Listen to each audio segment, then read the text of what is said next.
gusta la historia bélica? ¿Quieres ser parte de nuestra vieja guardia? Pues recuerda que también puedes escucharnos en formato audio podcast siempre que quieras desde la web o la app iVoox. Es gratis y ahí tenemos alojados más de 1000 episodios que se publican por lo menos una semana antes que aquí. Puedes acceder a través del enlace en la descripción del audio o desde el primer comentario fijado. Te esperamos.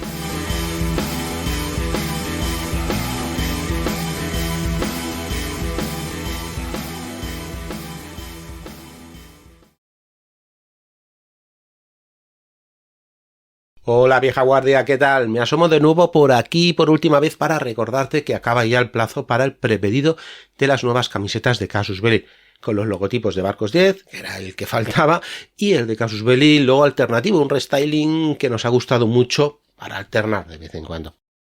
El plazo acaba hoy domingo, pero como sé que muchos de vosotros el episodio del domingo lo escucháis lunes, pues voy a ampliar un día más, ¿no? Hasta este lunes 26 de mayo, porque pienso que es posible que, igual que yo, que soy un desastre, lo entiendo, pues haya quien deje las cosas para última hora y luego diga, ostras, yo quiero una camiseta. Nada más, te dejo con un desastre de los rusos en un momento de bastante bajona de su historia, pero por lo que parece, y estamos viendo hoy en día, sacaron muchas conclusiones y enseñanzas. Bueno, a ver qué te parece. Vamos con el audio. La ciudad de Grozny ha resultado un infierno para las tropas rusas, pero la tenaz resistencia chechena amenaza con convertir una pesadilla el problema checheno para las autoridades militares y políticas de Moscú. El objetivo de los combatientes chechenos es prolongar la guerra, apostando sobre el desgaste político y económico que ello supondría para Rusia.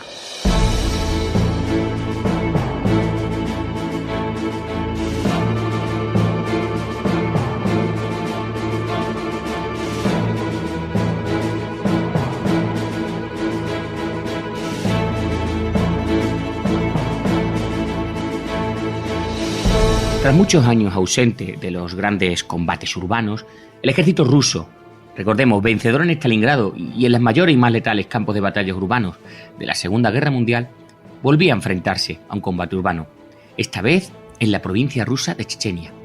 Era a principios de la década de los 90 y habían surgido movimientos separatistas por todo el antiguo imperio soviético a medida que la población, sometida durante mucho tiempo de mayor o menor grado a Moscú, intentaba aprovechar el final de la Guerra Fría y ganar soberanía para sí misma. Los habitantes tradicionales de la provincia rusa de Chechenia eran uno de los grupos étnicos que querían la autodeterminación, y en el 91 no se lo pensaron y declararon su intención de independizarse, y con ello tomaron el control de la provincia y de su capital, Grozny. No sería hasta el año 94 cuando Rusia intentó reafirmar su pretensión de dominio sobre Chechenia, y el ejército ruso la invadió. Hola y bienvenidos a un nuevo Casus Belli donde vamos a ver, este es uno de los muchos que vamos a grabar el amigo Julio y yo sobre asedios del siglo XX. Muy buenas, Julio, iba a decir Dani. Me ibas a llamar Dani, igualito. Sí señor, parezco mi abuela. Oye, el ejército ruso atacando una capital con una fuerza más poderosa, esto me suena, ¿no? Parece sí, que no... nos va a sonar mucho y creo que está bien, aquí el mérito es del caballero Esaú, empezar con este primer programa, con la batalla de Grozny, porque nos va a servir para entender mucho lo que está sucediendo actualmente en Ucrania. Y lo que pasó en el 2022, ¿verdad? 2022, correcto, con la invasión, sobre todo el ataque a Kiev, Mariupol y demás ciudades. Nos va a servir mucho, mucho. Y oye, vamos a hacer un poco de spoiler. ¿El ejército ruso aprendió algo de Grozny o la cagó? Aprendió mucho, lo diremos al final, aprendió mucho a base de sangre, por desgracia. Siempre. Que es como aprenden los rusos últimamente. Sí. De sangre hay muchos... a la batalla de hoy. Yo intento hacer, ya lo sabéis, en todos los programas, un adelanto. A ver, podíamos hacer un programa muy, muy, muy completo sobre la batalla de Grozny con datos, el nombre del sargento, del tal, porque hay relativa información, pero tanto Saúl y yo queremos hacer algo un poquito más genérico, sí, ¿vale? Y que sea entretenido y no me dejan hacer un programa de 11 horas, estos capullos, pero bueno. No sé por qué no. Oye, pero es verdad que el ejército ruso que vamos a ver del año 95, debemos entenderlo, no es no sé, era un ejército que estaba desmotivado, todos recordamos, ¿verdad? Tú y yo, sí, que tenemos más o menos la misma, somos de la misma quinta, recordamos esa Unión Soviética desmoronándose, sí, sí, la gente en las calles pasando hambre, había películas de la época, ¿verdad? Donde siempre presentaban a la Unión Soviética o a la antigua Rus, ya la Rusia en aquel momento, pues como un país casi fallido, ¿verdad? Sí, en decadencia total y que prácticamente podías comprar... Un arma nuclear, todo, ¿verdad? Un submarino. Bueno, la Pepsi compró submarinos, ¿qué leches? Exactamente, tú grabaste un muy buen podcast sobre cuando la Pepsi fue la tercera o cuarta potencia mayor mundial de submarinos nucleares. Sí, o sea, estaba la situación muy mal. Y enfrente están los chechenos. Los chechenos es un pueblo complicado. Oye, leí en su momento que los Spetsnaz, que tú ya explicaste en su momento, que no significa nada más que fuerza especial, y puede haber Spetsnaz hasta de la Guardia Frontera, muchos de los chechenos eran especialistas en... Tú vas a hacer la mili, eres checheno, al Spetsnaz, directamente, ¿verdad? Sí, es un pueblo muy aguerrido de la zona del Cáucaso, que es una zona muy complicada. No sé si lo da la tierra, ¿no? Lo da la tierra. Sí. Y esta gente, bueno, son descendientes de los cosacos en el mejor sentido. Y siempre están en las unidades más punteras, ¿vale? Siempre han estado en unidades de fuerzas especiales, paracaidistas, unidades, digamos, de fronteras, unidades estilo Rangers, para que vosotros tengáis en mente, ¿no? Desde un punto de vista occidental. Y siempre han sido gente aguerrida.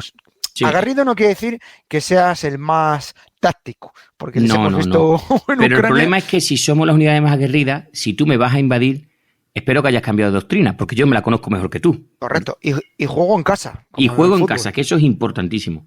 Así que, oye, ¿por qué no nos cuentas un poquillo? Cuéntanos un poco, Chechenia, ¿vale? Pon un contexto. Hemos hablado de provincia, era una provincia, era un territorio independiente. Actualmente, bueno, no lo hemos contado en su momento, tú y yo íbamos a grabar un podcast sobre la famosa universidad, ¿verdad? De unidades antiterroristas. Sí, grabamos hace...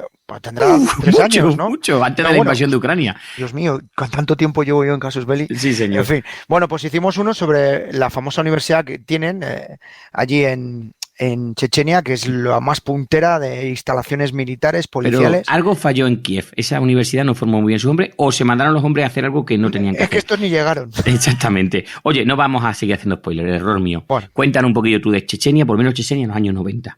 Pues sí, esta vez cambiamos las tornas. Normalmente te toca a ti siempre poner el contexto y hoy cambiamos la moneda. Años 90, ¿no? Principio de la década 90.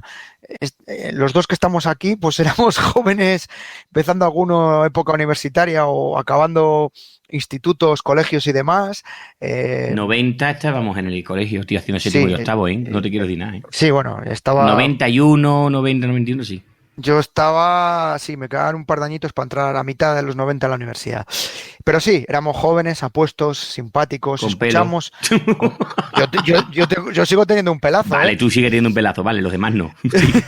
Bueno, bromas aparte, y era una época que todos recordaremos, ¿no?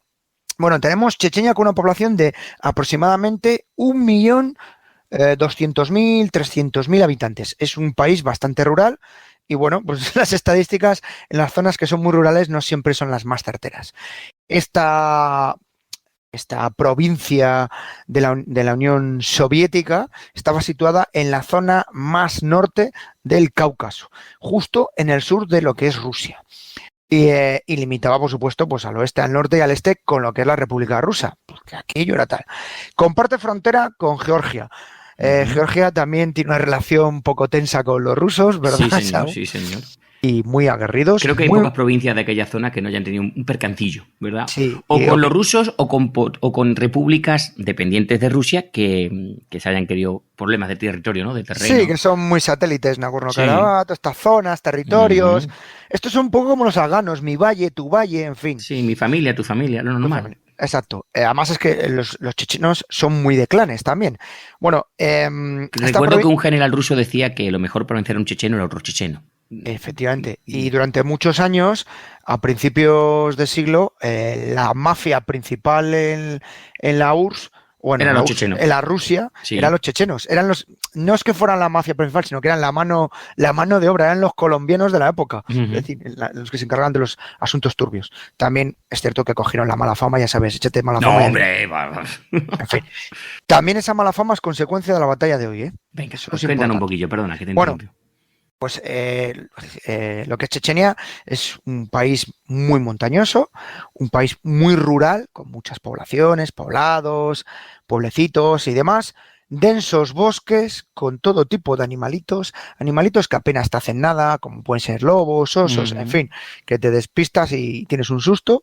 Y Grozny está en el centro del país. que va a ser el núcleo principal de las operaciones militares en estas guerras por la independencia a lo largo del año 1994-1995 y ya casi a finales de siglo en 1999. Esta ciudad de Grozny no es una ciudad muy antigua, porque realmente su origen es en principios del siglo XIX, cuando Rusia, que estaba enfrentada a los turcos, pues reclamó formalmente esa zona. Así que el zar fue el que bautizó, por así decirlo, Grozny. ¿Y cómo lo bautizó? Pues mirad, esto suena un poco como a los españoles, ¿no? O en el oeste americano, con un fuerte. Los rusos hacían lo mismo, establecían una fortaleza. Un presidio, ¿verdad? Decíamos nosotros en América. Nosotros un presidio, ¿no? Que era la base. Los americanos, ves lo de Fort Williams, bueno, sí, los escoceses, los británicos, ¿qué demonios? Los británicos en Escocia y sitios de estos, muchas ciudades ya están Fort Williams, y ciudades que vienen originalmente de aquí. O en España, ¿qué hacían los romanos? ¿León de dónde viene? De la Legio. ¿Vale? Es decir, era el antecedente. Entonces, se establece un fuerte por parte del ejército ruso llamado Grozная. Grozная significaría, traducido más o menos, fortaleza terrible.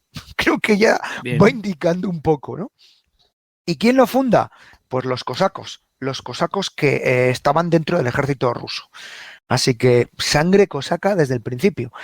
Grozny era una base avanzada de la Rusia zarista, a través de la cual las tropas cosacas, que eran tropas de élite dentro del ejército ruso, iban a enfrentarse a los turcos y a su vez iban a reclutar a esos montañeses, que es un término que nos encanta, ya sea en Vietnam o en cualquier sitio, que eran muchos musulmanes, por no decir la gran mayoría, no eran cristianos ortodoxos como algunos cosacos propios o rusos, y van a suministrar a esas tropas, ¿no?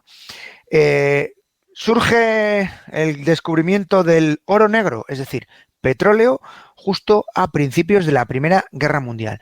Petróleo cerca de Grozny y claro, en el momento que hay petróleo, pues la economía sube rápidamente y esa base militar pues ya desarrolla industrialmente una estructura más grande y claro, más industria, la industria necesita trabajadores necesitan casas, en fin, que por cierto, como bien sabéis, el modelo soviético es alrededor de grandes industrias se desarrollan ciudades, ya lo sabes. Sí, no vamos a hacer las ciudades al lado de la industria, mejor que la industria se quede en medio, ¿no? Exacto, que ya lo habéis visto. A ver si nos enteramos de lo que queremos. Una metalurgia en mitad del centro, pero bueno, que es un modelo que se ve mucho en todo. Una central nuclear, una siderurgia eléctrica, importante, una mina de uranio. Por favor, claro que sí. Durante la Revolución Rusa y la posterior guerra civil que hubo allí, pues los cosacos constituían la base de la población étnica rusa que había en Grozny. Y estos, pues, apostaron por caballo perdedor. Se pegaron a las fuerzas blancas, al ejército blanco, ¿no? Que era prozarista. Y acabaron perdiendo el control de Grozny en manos del ejército rojo, de los bolcheviques, ¿no? A ver, es lógico porque los cosacos eran muy religiosos. Entonces tenían que ir con el zar. O sea, no tenía... Contaron, por cierto, lo que hicieron el ejército rojo es contar con el apoyo de las tribus musulmanas, ¿no? Tirar de la población local, que ya sabéis que es lo más inteligente. Bueno, durante los siguientes años, casi prácticamente toda la época Guerra Fría, hubo un gran sentimiento anticomunista. Esta gente por debajo llevaba esa vinculación zarista, ¿no? Porque había quedado unas bolsas, por así decirlo, de esos cosacos anticomunistas.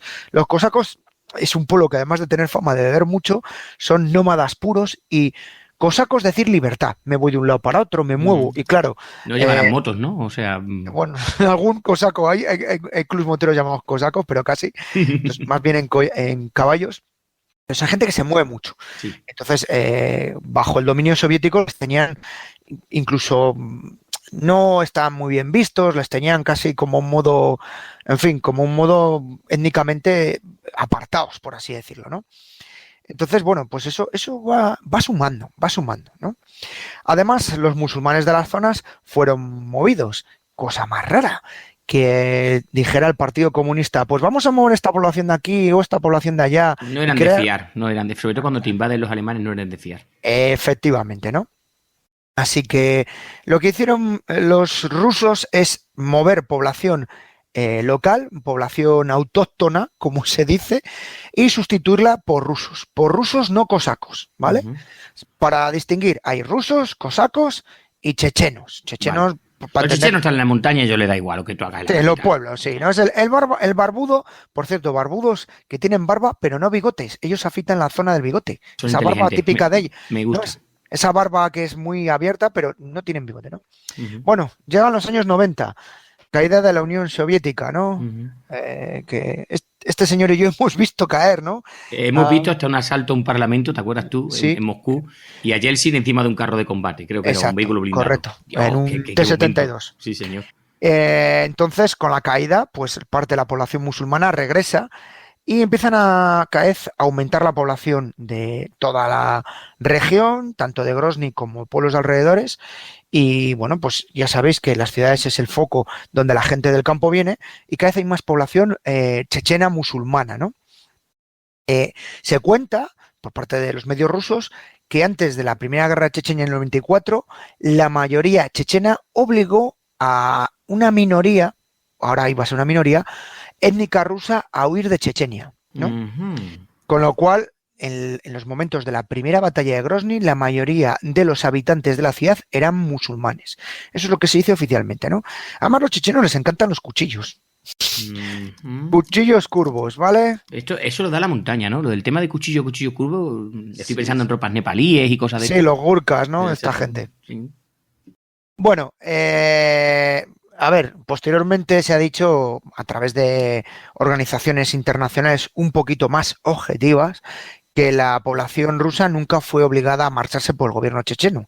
Más que nada porque eran gente, muchos personal técnico, personal que estaba en posiciones importantes. Cuando me refiero a posiciones importantes, es gestiones dentro de instalaciones. Es decir, tú no vas a echar a los que controlan las cosas. Alguien tiene que hacer que funcione la maquinaria, para entender. Claro, ¿vale? Está el que aprieta el botón. Bien, sí. Pero es que este es el ingeniero que te dice cómo hay que apretar el botón o lo que hay que hacer, ¿no?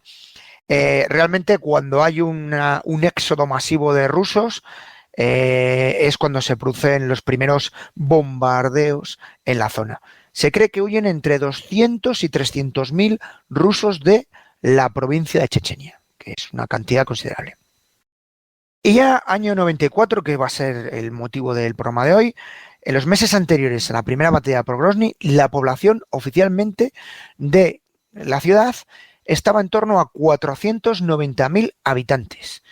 Casi un tercio de la población de la provincia de Chechenia. Es decir, oye, para hacernos una idea, 490.000, Valladolid tiene más, ¿no? No, tiene menos. O sea, tiene menos. Grande, una ciudad más grande que Valladolid, para hacernos una idea. Sí, y luego son ciudades con muchos anillos, ¿no? Pero es una ciudad intermedia. En la Unión Soviética sería una ciudad intermedia, muy intermedia, ¿vale? Y atento, que esto es el dato curioso. Coge la calculadora. La ciudad y sus suburbios cubrían aproximadamente 90 millas cuadradas. Déjame que los convierta. Si una milla cuadrada equivale a 640 acres o 2,59 kilómetros cuadrados, pues como decían en aquel famoso programa 1, 2, 3, hazme los cálculos. 233 kilómetros cuadrados. Eso es una barbaridad. ¿Vale? 20 por 10, 20 por 11, 20 por 12 casi de kilómetros. Podemos hacer un cuadrado.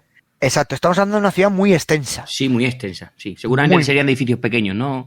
Sí, los países del este tienen edificios, del este. A ver, yo digo el este para... Sí, nos entendemos, el tipo de instalación, construcción de la Unión Soviética. Exacto, esos edificios muchos de brutalismo, ¿no? Que son edificios precioso, que no suelen tener... Sí, preciosos, pero sin ascensor la mayoría. ¿Vale? Según si tenías hijos, pues tenías uno más grande o menos grande. Si estabas más vinculado al Partido Comunista o menos vinculado, pues tenías más habitaciones en la casa, ¿no? ¿Quieres reírte un segundillo? Una anécdota. Mi mujer estuvo visitando Polonia a principios de los 2000 para un tema de educación y les invitó. Se quedó en casa de una señora que vivía en nuestro bloque y me llamó por teléfono y dice, me he perdido. Digo, ¿cómo? Dice, si todos los bloques son iguales, no sé cuál es el bloque donde he salido un segundito a dar una vuelta y no sé cómo volver. ¿Te ha pasado a ti? Esaú sabe que yo recientemente está en un país del este. Sí, bueno, has estado en unos pocos, has estado en Albania, has estado en todo, tío. Que vas buscando algo. Sí, pues que me paguen la jubilación, ya te digo, en dinero negro. Por cierto, que el expresidente albanés ha sido detenido por... Qué raro. En fin, Bueno, está en Rumanía y en una ciudad perdida de Rumanía, que no son de las ciudades de estas turísticas, bueno, pues paramos a dormir y tal, y joder, estoy en el hotel, estoy mirando de frente y digo, joder, pero si hay, hasta la vista son todo bloques iguales. Y ya pregunto y me dice, no, es que son bloques que hacía Ceausescu, tal. ¿Y sabes cómo se distinguían? Porque en una esquina tenían un color. Entonces había uno verde, uno azul, uno rojo. O sea, obviamente la ubicación se distingue, pero para una persona que no desconoce, pues era una rayita un poquito grande de un color para distinguirlo. Pero eran todos bloques iguales de 5 plantas, 5 o 6 plantas, ya no me acuerdo. Una estructura similar, muy cuadrados, brutalismo y sin ascensor. Y aire acondicionado todos, por cierto. Bueno, pues sigue contándome, perdona que te la ciudad, pues insisto, con esa extensión, pues una mezcla de esos edificios que te estoy contando, hasta edificios con un máximo de altura de 15 plantas, lo máximo que había, que ya está bien. Hombre, está bien si se te van a poner un tipo con un RPG arriba, pues que no esté muy alto el edificio, ¿no? No es lo suyo, pero un 15º ya es una altura maja, sí, señor, mi bloque tiene 7, 8 y me parece alto, o sea que... Yo he estado hasta un 14, sí, un 14. Bueno, en Tokio estuve en un 80. Eso no cuenta, Tokio no cuenta. Que ya flipé, pero bueno, en el máximo, lo habitual vale, entonces, es una 12, ciudad grande, 14. con mucha población, con edificios de hasta 15 plantas, ¿qué más tenemos que saber de esta ciudad? Estructuras, te he dicho brutalismo. Sí, ¿Qué se usa para hormigón brutalismo? visto. Hormigón armado, que es muy duro, aguanta muy bien. Sí, señor. Y además con acero por todos lados, que el acero soviético es pura maravilla. Un río que cruza, el río Subza, que cruza por dentro de la ciudad, fluye de noroeste a suroeste, dividiendo la ciudad en sector norte y sector sur. Esto va a ser importante, ¿vale? Y luego, a mayores, tiene un clima semiárido, y eso que supone inviernos gélidos, es decir, duros, y veranos calurosos. O sea, pasamos de infierno a infierno, infierno blanco a infierno verano. Hasta tal punto que en verano se llegaba a superar los 35 grados de temperatura. Las lluvias irregulares y variaban mucho de mes a mes. Así que esto va a ser importante también para tener en cuenta, porque con malas condiciones de tiempo cambia la cosa. Bueno, pues te voy a contar un poquillo de historia. Tú me has contado geografía y situación, yo te voy a contar un poquillo de historia moderna. ¿Te he vendido la ciudad o no te he vendido la ciudad? Me encanta, me voy a comprar un pisito. Bueno, el 11 de diciembre del 94, coño, hace ahora 30 años. Sí, señor. Ahora, no sé, Dani, hay que sacar esto antes del 11 de diciembre, ¿eh? Bueno, pues el 11 de diciembre del 94 la República Rusa, bajo el mando del orondo y abstemio Boris Yeltsin. Sobre todo abstemio. Por Dios, ¿te acuerdas aquella cena con Clinton? Sí, esos colores rojos de los dos que eran blanquitos, que tenían muy de dibujos, ¿no? Sí, hay que tienen la cara en film. Oye, perdona, hoy nos estamos riendo mucho, lo siento. Vuelvo otra vez. Venga, el 11 de diciembre, como digo, Boris Yeltsin lanzó a sus militares contra Chechenia para devolver esa provincia al control de la República. Los rusos iban motivados por una serie de factores, tú ya has contado unos pocos, pero los dos más importantes eran, aunque la has dejado caer, el petróleo y su control, ¿vale? Eso está claro. Por otro lado, el segundo motivo es que si detenían la disolución de la antigua Unión Soviética, pues evitarían que otras repúblicas se fueran, con lo cual, pues, en fin, mantendría los recursos suficientes para que aún fuese considerada por el resto del mundo como una potencia a tener en cuenta. Chechenia contaba con importantes reservas de petróleo y su ubicación, y en particular, dicho tú, la ciudad de Grozny, la convertía en un punto clave para poder distribuir el petróleo y sus derivados procedentes de las provincias vecinas que aún eran territorio, pues si no eran rusos, eran provincias, estados clientelares. En el 94 Chechenia era de forma efectiva independiente desde hacía casi 3 años, aunque su estatus no era legal según la constitución rusa, es decir, ellos no consideraban que Chechenia era independiente, simplemente era una región rebelde y no contaba reconocida por el gobierno ruso en Moscú. Otras provincias periféricas corrían el peligro de seguir el ejemplo el ejemplo checheno. Así pues, el gobierno de Moscú estaba decidido a demostrar que tenía la voluntad y sobre todo la capacidad de preservar la integridad de lo que quedaba de la antigua Unión Soviética, para que no se produjera, lo que he dicho antes, una mayor desintegración. 10 días después, el 21 de diciembre, las fuerzas rusas habían avanzado a través de Chechenia y cercado Grozny desde el norte, el suroeste y el este. El 26 de diciembre... rodeados aún. Totalmente. O sea, 10 días han atravesado Chechenia. El 26 de diciembre, el gobierno ruso autorizó al ejército ruso a avanzar hasta el propio Grozny. El ejército ruso que sirvió a la República Rusa en el 94 parecía ser prácticamente idéntico al que había sido el formidable ejército rojo soviético que había intimidado a Europa durante medio siglo y que, como sabemos, he dicho antes, había destruido la maquinaria bélica alemana en la Segunda Guerra Mundial. Sin embargo, menos de 5 años después del final de la Guerra Fría, el ejército no era ni la poderosa máquina que luchó en el frente oriental en la Segunda Guerra Mundial, ni esa amenaza que había supuesto para la OTAN desde la década de los 50 y que yo creo que era más publicidad que otra cosa. Vamos a ver. De experiencia en guerra urbana, pues la batalla por Stalingrado había perfeccionado el ejército soviético hasta convertirlo en la mejor o la mayor fuerza experta en guerra urbana. Las campañas posteriores de la Segunda Guerra Mundial se basaron en estos conocimientos, que alcanzó ya su punto álgido en la batalla por Berlín del 45. Sin embargo, después de la Segunda Guerra Mundial, pues evidentemente las fuerzas soviéticas, como casi todas las fuerzas del mundo occidental, perdieron gradualmente esta experiencia. Es decir, ya no hay esos asaltos, ya no hay esos asedios, ¿verdad, Julio? No va a cambiar la cosa, oficialmente. Exactamente. Podremos grabar en un futuro algún programa, pero ha sido anecdótico quizá las batallas en ciudades. El ejército soviético no se comprometió en ningún combate significativo a gran escala durante casi 50 años, con la excepción del que tú y yo tanto queremos, que es Afganistán, donde a efectos de combate urbano no hubo ninguno importante. No, porque además, lo hemos dicho, en Afganistán luchaba contra fuerzas irregulares, ¿no? Es una guerra asimétrica, no es un enfrentamiento entre ejércitos. Aunque bueno, el de hoy también va a ser un poquito asimétrico. Sí, señor. Bueno, lo que es más importante, los pensadores doctrinales soviéticos se centraron, pensando en Europa, en la guerra de maniobras operativas. El ejército soviético creía que la principal lección aprendida de la Segunda Guerra Mundial era que la victoria era el resultado de una maniobra flexible y rápida por parte de ejércitos siempre móviles en masas construidos en torno a grandes formaciones de blindados y la famosa infantería mecanizada soviética. La perspectiva de un combate urbano prolongado y que consumiera muchos recursos era algo que ni se planteaba, ¿verdad?, en este enfoque de maniobra del ejército rojo. Es decir, iban a arrasar Europa, pero no se iban a parar ni en Berlín, ni en París, ni en ningún sitio.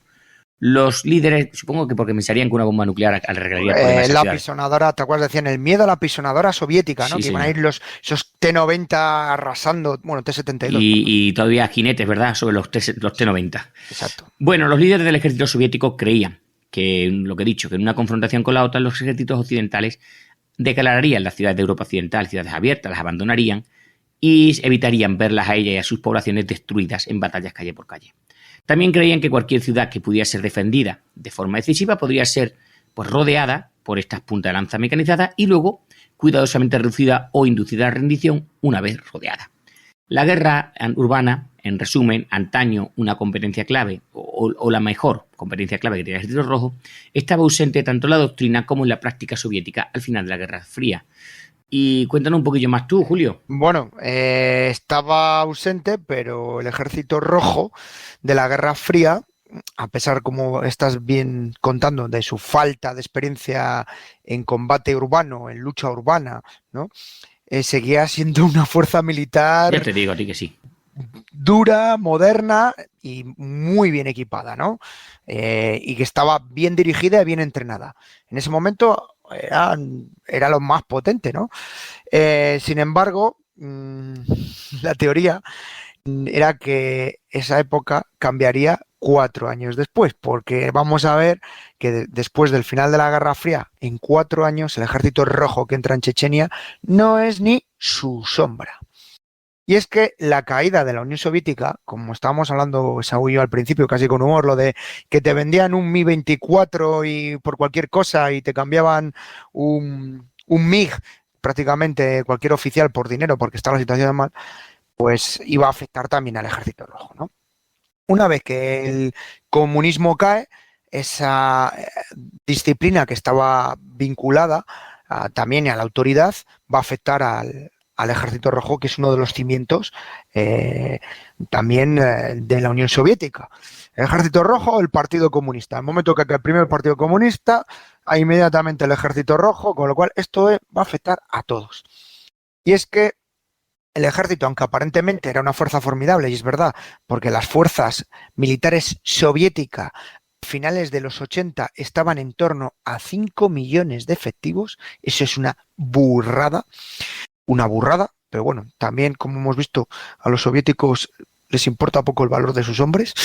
Cuando se produce esta batalla en los 90, vamos a ver que la tropa era en torno a casi 2 millones más o menos de soldados. Ya tenemos 3. Entre repúblicas independientes y demás, 3 hemos perdido. Y la calidad va a bajar considerablemente. ¿Sabéis el meme de cuando lo pides a ese supermercado? Cuando te llega, sí. ¿Y cuándo te llega? Pues esto es cuando lo pides basándote en la Guerra Fría, cuando te llega a Chechenia. La economía estaba hundida, tocada. La economía soviética estaba a flote. A mayores, eso va a afectar al ejército. Con lo cual, otra cosa que somos fanáticos en casus belli, la logística. Si no hay economía, no hay presupuestos, no hay para reparaciones, no hay para entrenar, no hay para nada, no hay ni para pagar. Con lo cual, y se cuenta que es que había cuarteles que estaban, aeródromos que estaban aprovechando entre las pistas para plantar comida, para plantar maíz, cosas. Para tener huertos para poder sobrevivir. Correcto, porque no tenían. Bueno, el combustible, insisto, estoy hablando de Unión Soviética, que de combustible, creo que tú y yo sabemos que no tienen que tener ningún problema, tenían problemas, no había. O sea, no había combustible, no hay queroseno, no hay gasolina, ¿vale? Políticamente, eso iba a la deriva. Entonces, antaño, ir al servicio militar era obligatorio y al que no iba, pues, hacía prestación. No se hacía prestación social. Sí, prestación sí se hacía, pero en Siberia. Eso te iba a decir. A ver, se hacía, pero en Siberia. Prestación social sustitutoria en Siberia, ¿vale? O te llevaban a Chernóbil a un sitio de estos a recoger piedras. Pero hacerse con las manos limpias, sí. Con las manos limpias, ¿no? La gente se niega a hacer servicio militar. Cuanto más alejadas las regiones de Moscú, los ejércitos se empiezan a dispersarse hasta el punto que, bueno, en Ucrania se separan. La base del actual ejército ucraniano o bielorruso son los ejércitos antaños soviéticos, ¿no? El alto mando, pues, ¿qué hacen los que tienen muchas estrellas? Y esto, disculparme que sé que tenemos muchos oyentes que son oficiales, pero cuando hay problemas... Bien, yo también.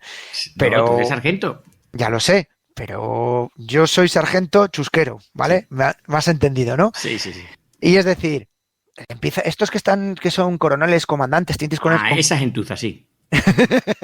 Con quien se mueve es con los políticos. Lo que quieren es sobrevivir. Piensa que antaño ser un alto oficial en la Unión Soviética era, ser un dios. Pues llegar un día a la base, ¿dónde está la guarnición? No queda nadie. Nadie. Se empieza a vender material, ya os decía, por comida, por alcohol. Se contaba que se vendían acás por botellas de Kalashnikov, o sea, por botellas de vodka. O sea, la paga desaparecía. Algún oficial se marchaba con la paga. Las unidades del ejército regular empiezan a tener problemas serios, sobre todo esas unidades más modernas, ¿no? Las divisiones de caballería, de los fusileros motorizados, que eso es muy típico de la Unión Soviética. Otras unidades tuvieron suerte de no verse tan afectadas como las VDV, los paracaidistas, ¿no? Sabes que los paracaidistas en la antigua Unión Soviética y actualmente en Rusia son tropa élite. Los Spetsnaz tampoco se vieron muy afectados. Las fuerzas nucleares, es decir, lo que estaban vinculados a la defensa de misiles y silos y eso tampoco. Las fuerzas aéreas, pues dependiendo. La armada, pues hubo dependiendo algunas que sí, otras no. En fin, podemos decir que era un desastre ejército. En el 94 prácticamente poco entrenamiento, equipos inoperativos, y esto era casi como la Segunda Guerra Mundial, cuando iba uno con el fusil y con 2 cargadores el otro, pues casi. Peor todavía, yo creo, ¿no?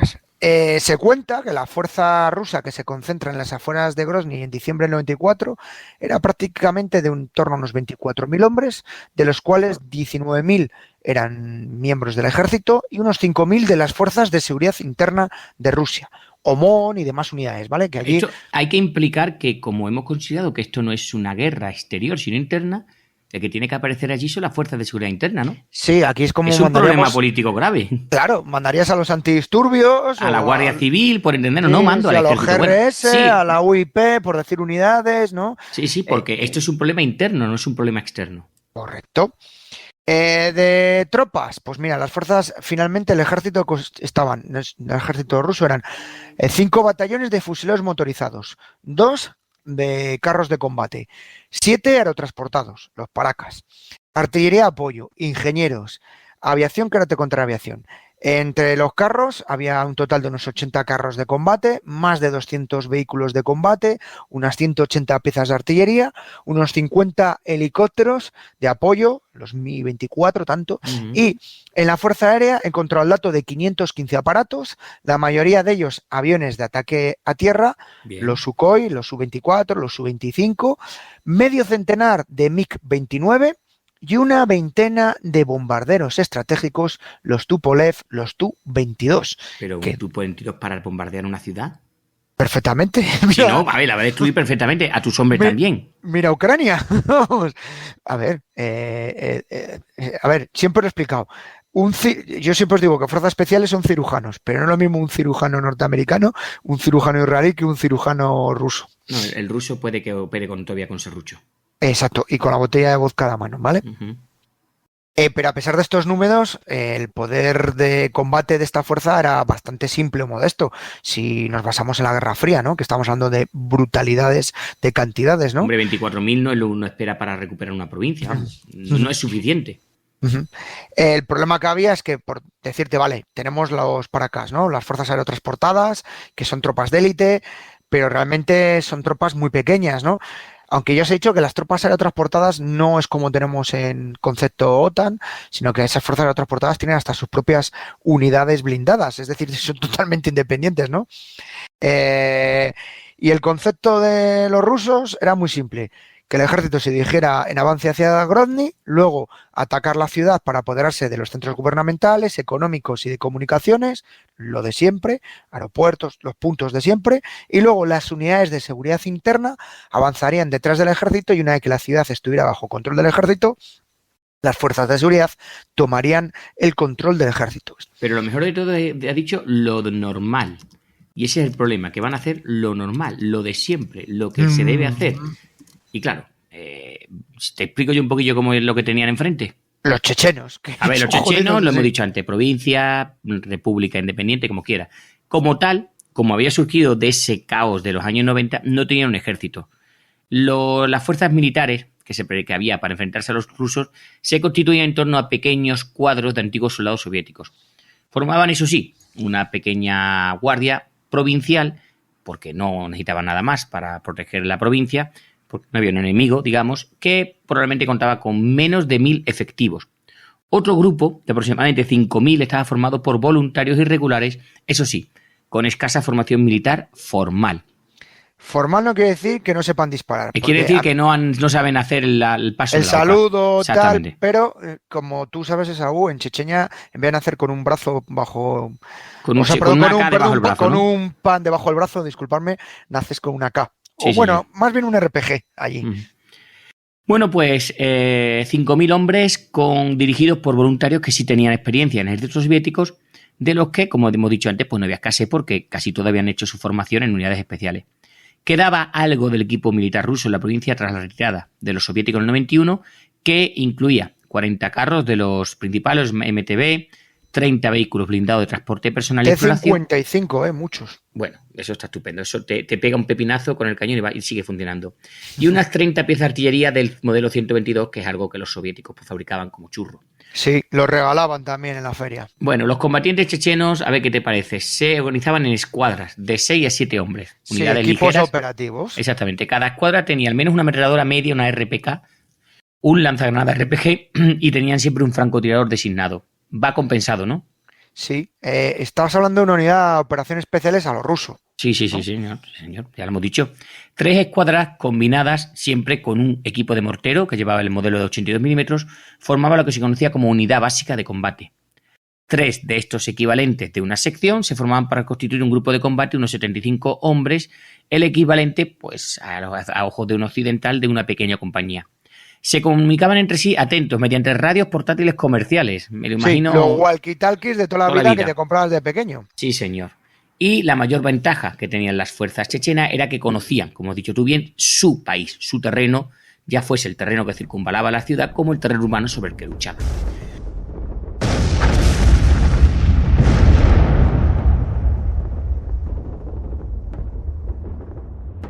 Hostia, esta vez ha sido duro el bombardeo, ¿eh? Espero que no ataquen durante nuestra guardia.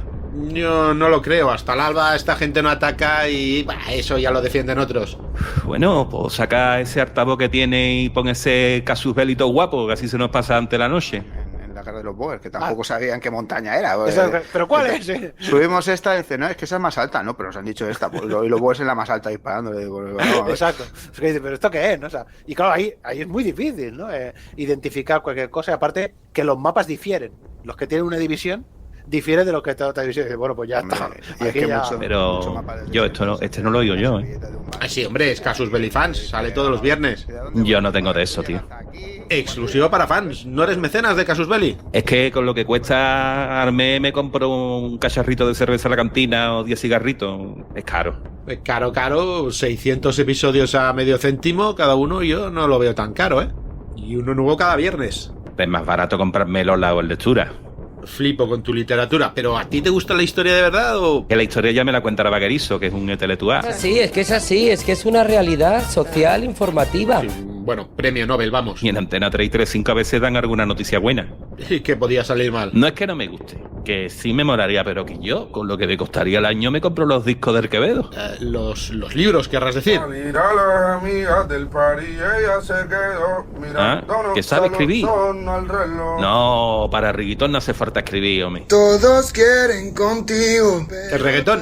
A mí eso no me la cuelas. A ver, dime en serio que te gusta eso. Tanto como el Sebo Rata. Venga, va, que ya no cuela. Tú lo que eres es un agarrado. Que no.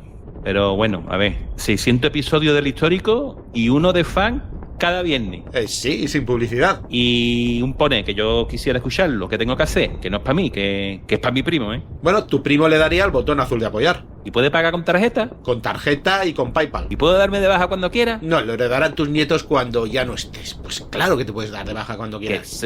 Que no es para mí, ¿eh? Que es para otro que también se está quitando. Que no pasa nada, que no eres peor persona ni te obliga a nadie, que no me des la vara, que puedes escucharlo conmigo en la trinchera. Yo solo le apoyo en mecenas porque quiero y porque me gustan y por apoyarles y ya está. Pues ¿sabes lo que te digo? Pues ahora lo voy a apoyar. Vale. Ahora tú haz lo que quieras. ¿Medio céntimo el episodio, Quillo? Sí. ¿Y un fan cada viernes? Que sí, pesado. Sin publicidad. Sin publicidad. ¿Es mejor PayPal o tarjeta? Mira que eres listo, Visa Platino para ti. Y bueno, vamos a empezar a contar un poquillo la historia. A ver, el 30 de diciembre del 94, las fuerzas rusas habían rodeado completamente la ciudad de Grozny. Aunque estaban posicionados en la mayoría de las principales rutas de acceso a la ciudad, lo hemos dicho antes, al norte, al sureste y al este, los rusos no orientaron su fuerza para intentar aislar la ciudad, simplemente estaban en 3 posiciones. Durante la mayor parte de la batalla no te sorprenderá si te digo que las fuerzas chechenas podían introducir suministro y refuerzo a la ciudad desde el sureste, es más, seguramente pagando a algún militar para que les dejaran pasar. Qué cosa más rara. Yo recuerdo un documental donde contaban ciertas cosas de este tipo. De oficiales que les pagaban y tenían que sus soldados que dejar pasar camiones que sabían que llevaban armas para los chechenos. Bueno, se formaron 4 fuerzas operativas de asalto para atacar la ciudad a lo largo de 4 ejes independientes. Desde el suroeste, el general al mando Petruk, general de división, atacaría con un regimiento de la 76ª División Aerotransportada y 2 grupos de asalto mecanizados del 19º Regimiento de Fusileros Motorizados. Recordemos que los fusileros motorizados son estos que van metidos siempre en vehículos blindados. Su objetivo era la estación de ferrocarril de la ciudad y con ello aislar el cercano Palacio Presidencial por el sur. Se asignó una fuerza operativa al mando del general de división Pulovsky para atacar desde el noroeste, así como tropas sueltas de los regimientos de fusileros motorizados. Por su parte, el fusilero motorizado al mando del general Rocklin recibió la misión de atacar la ciudad desde el noreste. Por último, el general Stavkos debía dirigir la fuerza operativa del sudeste y parte de la división transportada. Aquí hay mucho general y muy poca tropa, me parece mucho, a mí. Pero es algo muy... uno de los problemas que tenía el ejército soviético y luego el ruso es que tienen muy pocos suboficiales. No, y los mandos pues están muy... no sé. No, es muy mando. O sea, 24.000 hombres y 5 generales me parece mucha gente. Luego, bueno, te voy a contar una anécdota. Por favor. Bueno, ¿cuál es la misión de estos últimos? Perdona, no lo termino de decir. Era ocupar la parte sureste de la ciudad y apoderarse de una serie de puentes sobre el río Sunsia que atraviesa. Sobre el papel, esto parecía una fuerza formidable y el plan no estaba mal planteado, pero solo porque no reflejaba los problemas inherentes a todo el ejército ruso en el 94.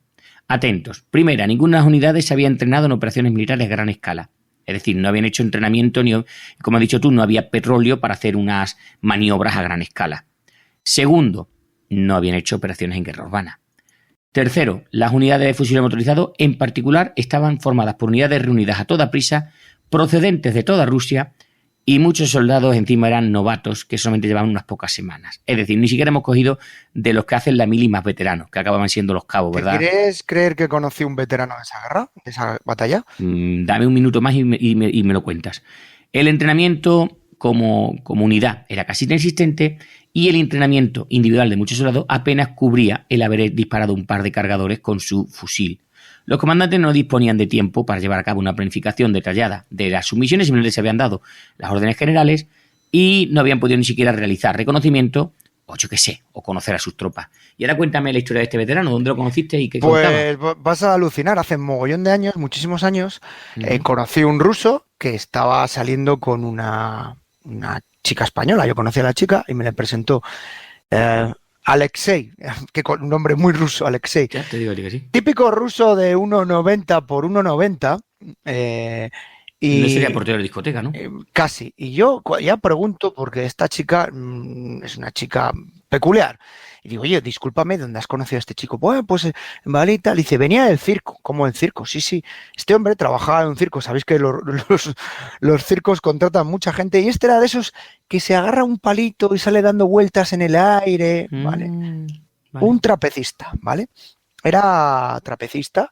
Y en un circo, y bueno, pues conoció una española y se enamoró y pudo salir allí. Y no tenía miedo a la altura y tal. Y había sido paracaidista en el ejército ruso en la batalla de Grozny. Y bueno, él cuenta que había sufrido estrés postraumático y no hablaba mucho del tema, que había sido complicado, que había muerto muchos amigos. Y bueno, y que los chechenos les encantan los cuchillos curvos. Y poco más, ¿vale? Poco más te puedo No hay que contar mucho más. Oye, yo he contado un poquillo cómo estaba el ejército ruso. Cuéntanos un poco cuál Ahora te voy a pillar por sorpresa con un par de curiosidades. Venga, dale caña. Los rusos pues avanzaban en grandes columnas, iba un avance lento. Os he dicho que las condiciones del tiempo, pues llueve poco, frío, tal. Y bueno, lo que hacían los chechenos inteligentemente, pues destruir puentes, carreteras y mucho sabotaje y resistencia armada por parte de la población civil. Cuando los chechenos tienen muy mala fama en Moscú y sitios de estos, que les dicen que son... a ver, no quiero parecer a lo mejor políticamente... Voy a ser políticamente correcto, ¿no? A veces te dicen, joder, nos están robando, son la población gitana, ¿no? Pues en Rusia decía, en vez de decir de los gitanos, hablan de los chechenos, ¿no? Entonces, ¿qué hacían los chechenos? Aparecía un convoy, llegaba a una aldea, salían los habitantes a bloquearles el paso, no sé qué, y mientras estaban bloqueándoles el paso, el resto, pues a estos chicos que eran unos pardillos, les robaban las armas, las municiones, hasta las botas, ¿vale? Llegaron a perder con esta técnica casi un centenar de vehículos. Y lo normal que te robas sin darte cuenta, reloj, un vehículo. Te pinchaban las ruedas, capturaron 58 soldados. Así, ¿vale? Hasta tal punto que los mandos rusos decidieron hacer técnica rusa. Es que hay una población, salen 40 y 50, tira para adelante. No, que tires para adelante, da lo mismo, tira para adelante y si se ponen, disparar. Así que imagínate, las bajas civiles. Empieza el contador, ¿vale? Además de enfrentarse a esto, población civil, teníamos a los milicianos chechenos que les emboscaban en puentes, en pasos de montaña. En un principio, los rusos pudieron salir airosos, más que nada porque contaban con el apoyo aéreo, ¿no? Con los aviones, los Su-24, los Su-25 y sobre todo los helicópteros que iban a ser sus ojos limpiándoles la zona. El problema, la logística. Como la logística era desastrosa, pues habían retrasos en llegar las cosas. Con lo cual, a la semana de la invasión, 6 mandos rusos fueron invitados a volver a Rusia por problemas de salud. ¿Lo pillas, Esaú? Sí. ¿vale? Entre ellos, el comandante en jefe de la operación, que fue Alexei Mitkuyin, que fue sustituido por el teniente general Anatoly Kabbasin, y el general Chilin, que sería reemplazado por Pulikovsky, que es el que has nombrado. Esta era la curiosidad. Pues tenían problemas de salud. A la semana, es que el tiempo en Chechenia es muy complicado. Como no había edificios altos, pues no se caían de los edificios altos. ¿Vale? Así que esto ya indica que la cosa se pone tensa. Llegan las noticias y ya el propio ministro de Defensa rusa envía a Chechenia como refuerzo 2 batallones más de tropas transportadas y 4 regimientos de fusiles motorizados. En total pasamos a 38.000 soldados. De los 19.000 iniciales estamos casi doblando, 230 carros de combate y 353 vehículos de transporte, así como 388 piezas de artillería. Creo que les van a venir bien todo esto, Pablo. Estamos hablando que los propios rusos ya empiezan desconfiando de sí mismos. Y es que hay una cosa que es real. Ellos no pensaban que iban a tener un enfrentamiento tan duro en Grozny, con lo cual no estaban ni física ni mentalmente preparados para tal batalla, ¿no? Y es que estamos hablando de una incompetencia en la planificación total por parte del alto mando ruso, y es que va a ser una de las características de esta batalla. La batalla, ya metiéndonos en la misma, tuvo 3 fases. La primera fase es la apertura del ataque. Durante esta fase, los mandos y los soldados rusos no eran en un principio conscientes del entorno de combate en el que se enfrentaban. No sabían dónde estaban, ¿no? La segunda fase de la batalla, las fuerzas rusas se reorganizan y empiezan a desarrollar tácticas y a arrebatar sistemáticamente la parte norte de la ciudad a los chechenos. Y en la fase final de la batalla, las fuerzas rusas aseguran la ciudad, eliminando a los chechenos restantes en la parte norte de la ciudad y presionando a los chechenos para que abandonen el sur de Grozny. Hasta aquí es las fases de la batalla. Esto sería momento PowerPoint, ¿no? Momento presentación. El plan para entrar en la ciudad, podemos decir que tiene cierta lógica y, bueno, no estaba mal concebido. Sin embargo, como sabéis todos, una cosa es la teoría y otra es la realidad. Y el famoso axioma de que ningún plan aguanta, ¿no?, primeros minutos de batalla. Y es que de los 4 comandantes principales que debían de entrar en la ciudad, solo uno montó un esfuerzo decidido para hacer la entrada oportuna. De 4, 1. Vamos bien ya con la motivación. En el oeste, las tropas eran paracas, aerotransportadas, bajo el mando del comandante Petruk.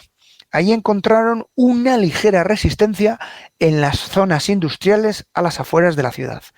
Zonas industriales, pensar Segunda Guerra Mundial o más reciente conflicto de Ucrania. Grandes instalaciones, grandes almacenes, sitios amplios, ¿no? Empezamos a tener inconvenientes. Primer inconveniente, el apoyo aéreo previsto para el ataque no apareció. O sea, vamos sin que nos cubran las orejas, o la cabeza, más bien. Sí. Cosa que los estadounidenses es al revés. Primero te cubren, arrasan y ya cuando queda alguien, salen los de abajo. Lo malo es que ya sabes dónde va a atacar porque la artillería te ha encargado de decirte el punto. Exacto. Las unidades pues detuvieron su avance para esperar acontecimientos. Estamos avanzando, vamos a ir poquito a poco. Eso era en el oeste. En el este, las tropas que también había paracaidistas, aerotransportadas, bajo el mando del el general comandante, tengo aquí el nombre apuntado, Staskov, se encontraron con mayor resistencia en el avance que ellos tenían previsto. Incluso les sorprendió, hasta tal punto que tienen que girar hacia el norte buscando una ruta alternativa. ¿Te acuerdas? Blajo derribado, Mogadiscio, sí. Por aquí no podemos pasar. Pero no hay un helicóptero arriba para decirte coge la siguiente calle, ¿verdad que no? No hay. Hostia, es más, pues eso es una putada, ¿eh? Si lo hubieran derribado los chechenos. Eso también. ¿No? Y es que sí, se empiezan a encontrar barricadas como en Mogadiscio, aquí es Grozny, pero los chechenos son mucho más perros de la guerra que los flacuchos, ¿no? Como decíamos en el programa de Somalia. Es que meten campos de minas. Malas personas. O sea, ¿vale? Con lo cual tienen que paralizar el ataque y esperar nuevas órdenes. ¿Te acuerdas, Blajoda? Hemos perdido la iniciativa. Sí, es lo peor. Es lo peor. Luego, las tropas en el noroeste, al mando del general Rockling, se adentra en las afueras de la ciudad y, bueno, él considera cumplida su misión, sus objetivos y pasa a posiciones defensivas. Y la única fuerza que se esforzó con determinación por alcanzar los objetivos previstos por el alto mando que le habían asignado fue la fuerza del general comandante Pulikovsky. Este hombre que te he dicho que entró al último, ¿no? Que le han mandado para todos estos que se han puesto enfermos. Sí. Y también se aproximaba por la zona noroeste. Pero claro, entraron hacia adelante y el precio que pagaron fue muy alto. Y es que sus chicos, la fuerza del general Pulikovsky, inicia su movimiento a las 6 de la mañana del 31 de diciembre. Una fecha... yo si soy un soldado, comenzar con Año Nuevo, ¿no? Más cristianos ortodoxos, ¿no? Bueno, llevan con otra fecha, no pasa nada. Sí, pero bueno, son fechas familiares. Los de sí, enfrente no es para estar luchando en una ciudad ahí abandonada. En una ciudad dejada a mano de Dios. Bueno, aunque aparentemente el objetivo era tomar la ciudad, la comprensión de la situación por parte del mando era ilógica. Estamos hablando de algo que es irreal, no eran conscientes. Y es que la tropa de Pulikovsky consideraban que lo que iban a hacer era una demostración de fuerza para intimidar a los chechenos para que se sometieran al gobierno de Moscú. Lo de aparezco aquí que soy el perro más grande y hago que el resto de perros se queden, soy el macho alfa, ¿no? Y el resto se me quedan sometidos. Y eso es lo que ellos pensaban que iban a hacer allí. Casi un desfile con blindados, 4 tiros,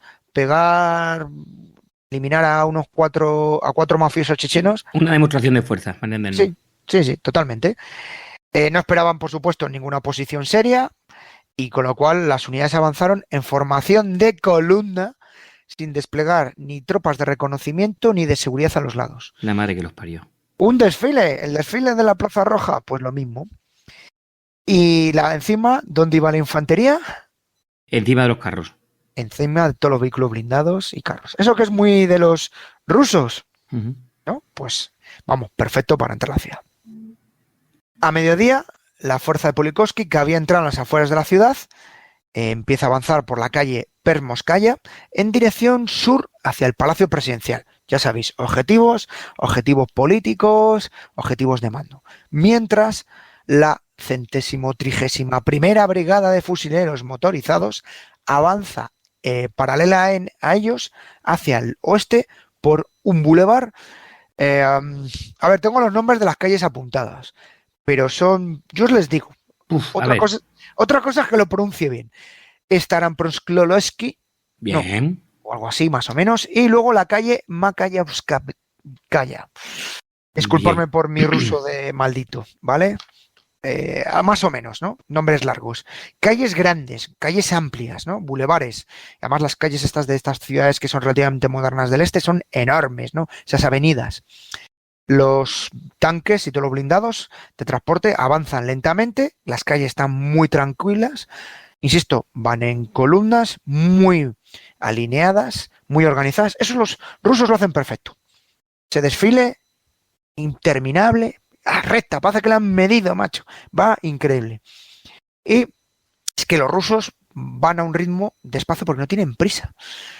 Y también porque las unidades no están bien entrenadas, son novatos y los comandantes querían no perder el control. Cuando tú que eres profesor, cuando llevas los niños muy pequeños, les llevas despacito, ¿no? Para tener más controlados. Exactamente, no me fío de qué es lo que van a hacer. Exacto. Pues aquí los comandantes se hacían de profesores o de papás y vamos a llevarles de la manita a estos soldados. Y van a ir al infierno, ¿verdad, Saúl? Sí, evidentemente. Bueno, primera hora de la tarde, el 81º Regimiento entró en contacto con los defensores chechenos. Ya hemos encontrado al enemigo.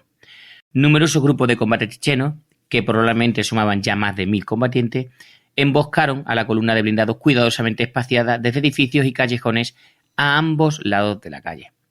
Las escuadras, que hemos dicho antes que llevaban siempre una ametralladora de grado medio, de tipo medio, RPG, etcétera, se enfrentaron a los blindados con estas y los RPG, con las ametralladoras, desde los pisos superiores de los edificios. Creo que a partir de ahí deberían tener un carro de combate con ametralladoras que subieran mucho. Sería una buena idea. Sí.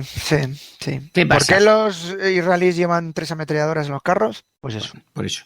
A ver, el blindaje superior de los carros de combate y de los vehículos blindados no está preparado para que le ataquen desde arriba. Están preparados para que le ataquen desde los lados, ¿verdad? Correcto. Con lo cual era bastante fino para los estándares. Los RPG dice que entraban como cuchillo caliente en mantequilla y destruyeron numerosos vehículos. Los líderes de las fuerzas chechenas eran veteranos, lo hemos dicho antes, del ejército soviético y sabían cómo ejecutar una emboscada. Los ataques se centraron primero en los vehículos de cabeza y de cola. Típico, ¿verdad, Julio? Vamos bien. Sí. Manual de ataque. Emboscada de manual, correcto. La cabeza y la cola, no sale lo del medio. Muy bien. Una vez destruidos, los demás vehículos quedaban atrapados y expuestos en la calle, que se congestionaba rápidamente. Luego, a un ritmo más pausado, el fuego de los RPG se enfrentaba sistemáticamente al resto de la columna. Los oficiales rusos, los pocos que sabían lo que hacían, trataban de juntar a sus hombres y congregarlos, pero los edificios dificultaban las comunicaciones por radio. Claro, los que estaban arriba no, pero los que estaban abajo sí. Y las unidades rusas pues se habían reunido apresuradamente y, como hemos dicho antes, pues estaban formadas por muchos reclutas, tanto nuevos y sobre todo muy mal entrenados.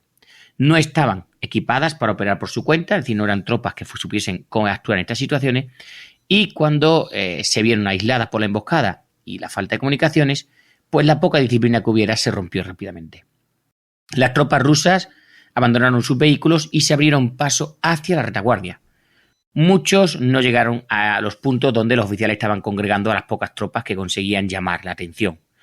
Los rusos descubrieron, por fin, que el vehículo antiaéreo móvil, el ZSU-23-4, 23-4 quiere decir que lleva 4 armas de 23 milímetros, armado, pues era una de las pocas armas que podía suprimir rápida y sobre todo eficazmente las posiciones de emboscada chechena. Lo que no sé para qué lo llevaban si no había aviación chechena. Pero bueno. Lo curioso es que acaban todo ese tipo de armas usándose en conflicto para esas cosas. Menos derribar aviones, pero para suprimir fuego y arrasar en urbanos, perfecto. Ya sea una Gatling o una minigun o cosas estas. Bueno, el fuego rápido de estos cañones pesados penetraba fácilmente los muros del edificio, ya te digo yo a ti que sí, y la capacidad que tenía la torre, donde iban esas 4 armas, para desplazarse rápidamente y sobre todo elevar las armas hasta los tejados, intimidaba a los francotiradores y a los artilleros de la RPG. El rendimiento de las ZSU fue un pequeño éxito ruso en una batalla que, por lo demás, pues va a ser una puta mierda. Las dotaciones de los carros de combate y de los vehículos de combate mecanizados, los BMP, atentos, no se quedaron en sus carros, saltaron de ellos, a menudo cuando aún podían ser utilizados, y corrieron hacia la retaguardia. Otros vehículos no se movieron, esperando en vano que le dieran alguna orden, con su motor a ralentí, hasta que fueron alcanzados y ardieron por el afecto de los RPG chechenos. Por la tarde, el ataque del 81º Regimiento de Fusiles Motorizados había sido completamente derrotado y el regimiento como tal había sido expulsado de las calles de Grozny, dejando tras de sí atentos decenas de carros de combate y vehículos de transporte de tropas abandonados o destruidos.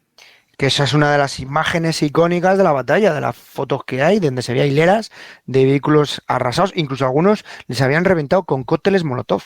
Claro, cualquier cosa lanzada de arriba. En contraste con el avance de este 81º, como he dicho, casi el ido tan mal, el avance de la 131ª Brigada hacia la ciudad no encontró oposición. A las 3 de la tarde la brigada había alcanzado su objetivo inicial y no informó de ninguna oposición. Malo, ¿verdad? Cuando las cosas van bien, es una trampa. Se le ordenó dirigirse a su nuevo objetivo final, que era el centro de la ciudad. Tenía que llegar hasta la estación principal de ferrocarril y la plaza de la ciudad. La brigada desconocía el destino de la 81ª y a última hora de la tarde la brigada informó de su llegada a la estación de ferrocarril, otra vez sin oposición. Un batallón se dedicó a ocupar la estación. Un segundo batallón ocupó la estación de mercancía a unas cuantas manzanas de distancia. El tercer batallón permaneció en reserva en las afueras de la ciudad. Las tropas de la estación principal pues bajaron de sus vehículos y muchas entraron a la estación y en general pues, se tomaron un descanso, lógicamente. No se hizo ningún esfuerzo, atentos, otra cagada, Julio, por establecer una posición defensiva. No. ¿Para qué? Desastre. La brigada supuso que las otras unidades atacantes estaban teniendo experiencias similares y que pronto llegarían a la estación. No mucho después de llegar a la estación, los 300 hombres, siempre 300, que formaban. Sí, número mítico en Casus Belli, en todos los programas. Señor. Bueno, pues estos 300 hombres del primer batallón de la 131ª se vieron enfrentados por el fuego de armas cortas chechenos. Tras haber destruido a los 81º, los combatientes chechenos recorrieron la ciudad en busca de otras unidades rusas a las que atacar. Querían sangre fresca, y descubrieron a estos batallones que no estaban en prevenga, ¿verdad?, de la 131ª. Los grupos de combate chechenos se comunicaban por radio y pronto cazaron por toda la ciudad, o sea, más bien cazadores de toda la ciudad, se remoleraron hacia la estación de ferrocarril. De repente los vehículos de combate de infantería BMP y los carros que estaban en la plaza ciudad empezaron a estallar por el impacto simultáneo de multitud de RPG. Muchas de las tropas rusas estaban bajadas de los vehículos y no se acercaron a sus vehículos. A las tropas que estaban en los vehículos les pilló desprevenidas y no tenían ni idea de lo que le estaba pasando ni de dónde venía el enemigo, y, debido a su escaso entrenamiento, ni siquiera supieron cómo responder de forma efectiva. ¿Sabes la sensación de que te caen palos por todos los lados y no sabes de dónde vienen? Sí, es como cuando estás en un combate, ¿verdad?, cuerpo a cuerpo, y empiezan a llegarte hostias y no sabes ni cómo pararlo. Lo único que quieres es que acabe. Lo explico cuando doy clases en combate, ¿no? Uh-huh. En el momento que te entra una, ¡buf! Malo. Baja la guardia y ya no sabes cómo responder. Exacto. Bueno, los soldados rusos, como vemos, se encontraban rodeados y bajo el ataque de decenas de cohetes y sobre todo ametralladoras que le disparaban desde todos los flancos. Se calcula que más de 1000 combatientes chechenos rodearon la estación. Los oficiales que se salieron a campo abierto para devaluar la situación y reunir a sus hombres fueron rápidamente abatidos por los francotiradores. Debido a las malas comunicaciones y a la escasa coordinación, las llamadas por radio pidiendo refuerzo y el apoyo de la siempre poderosa artillería rusa quedaron sin respuesta.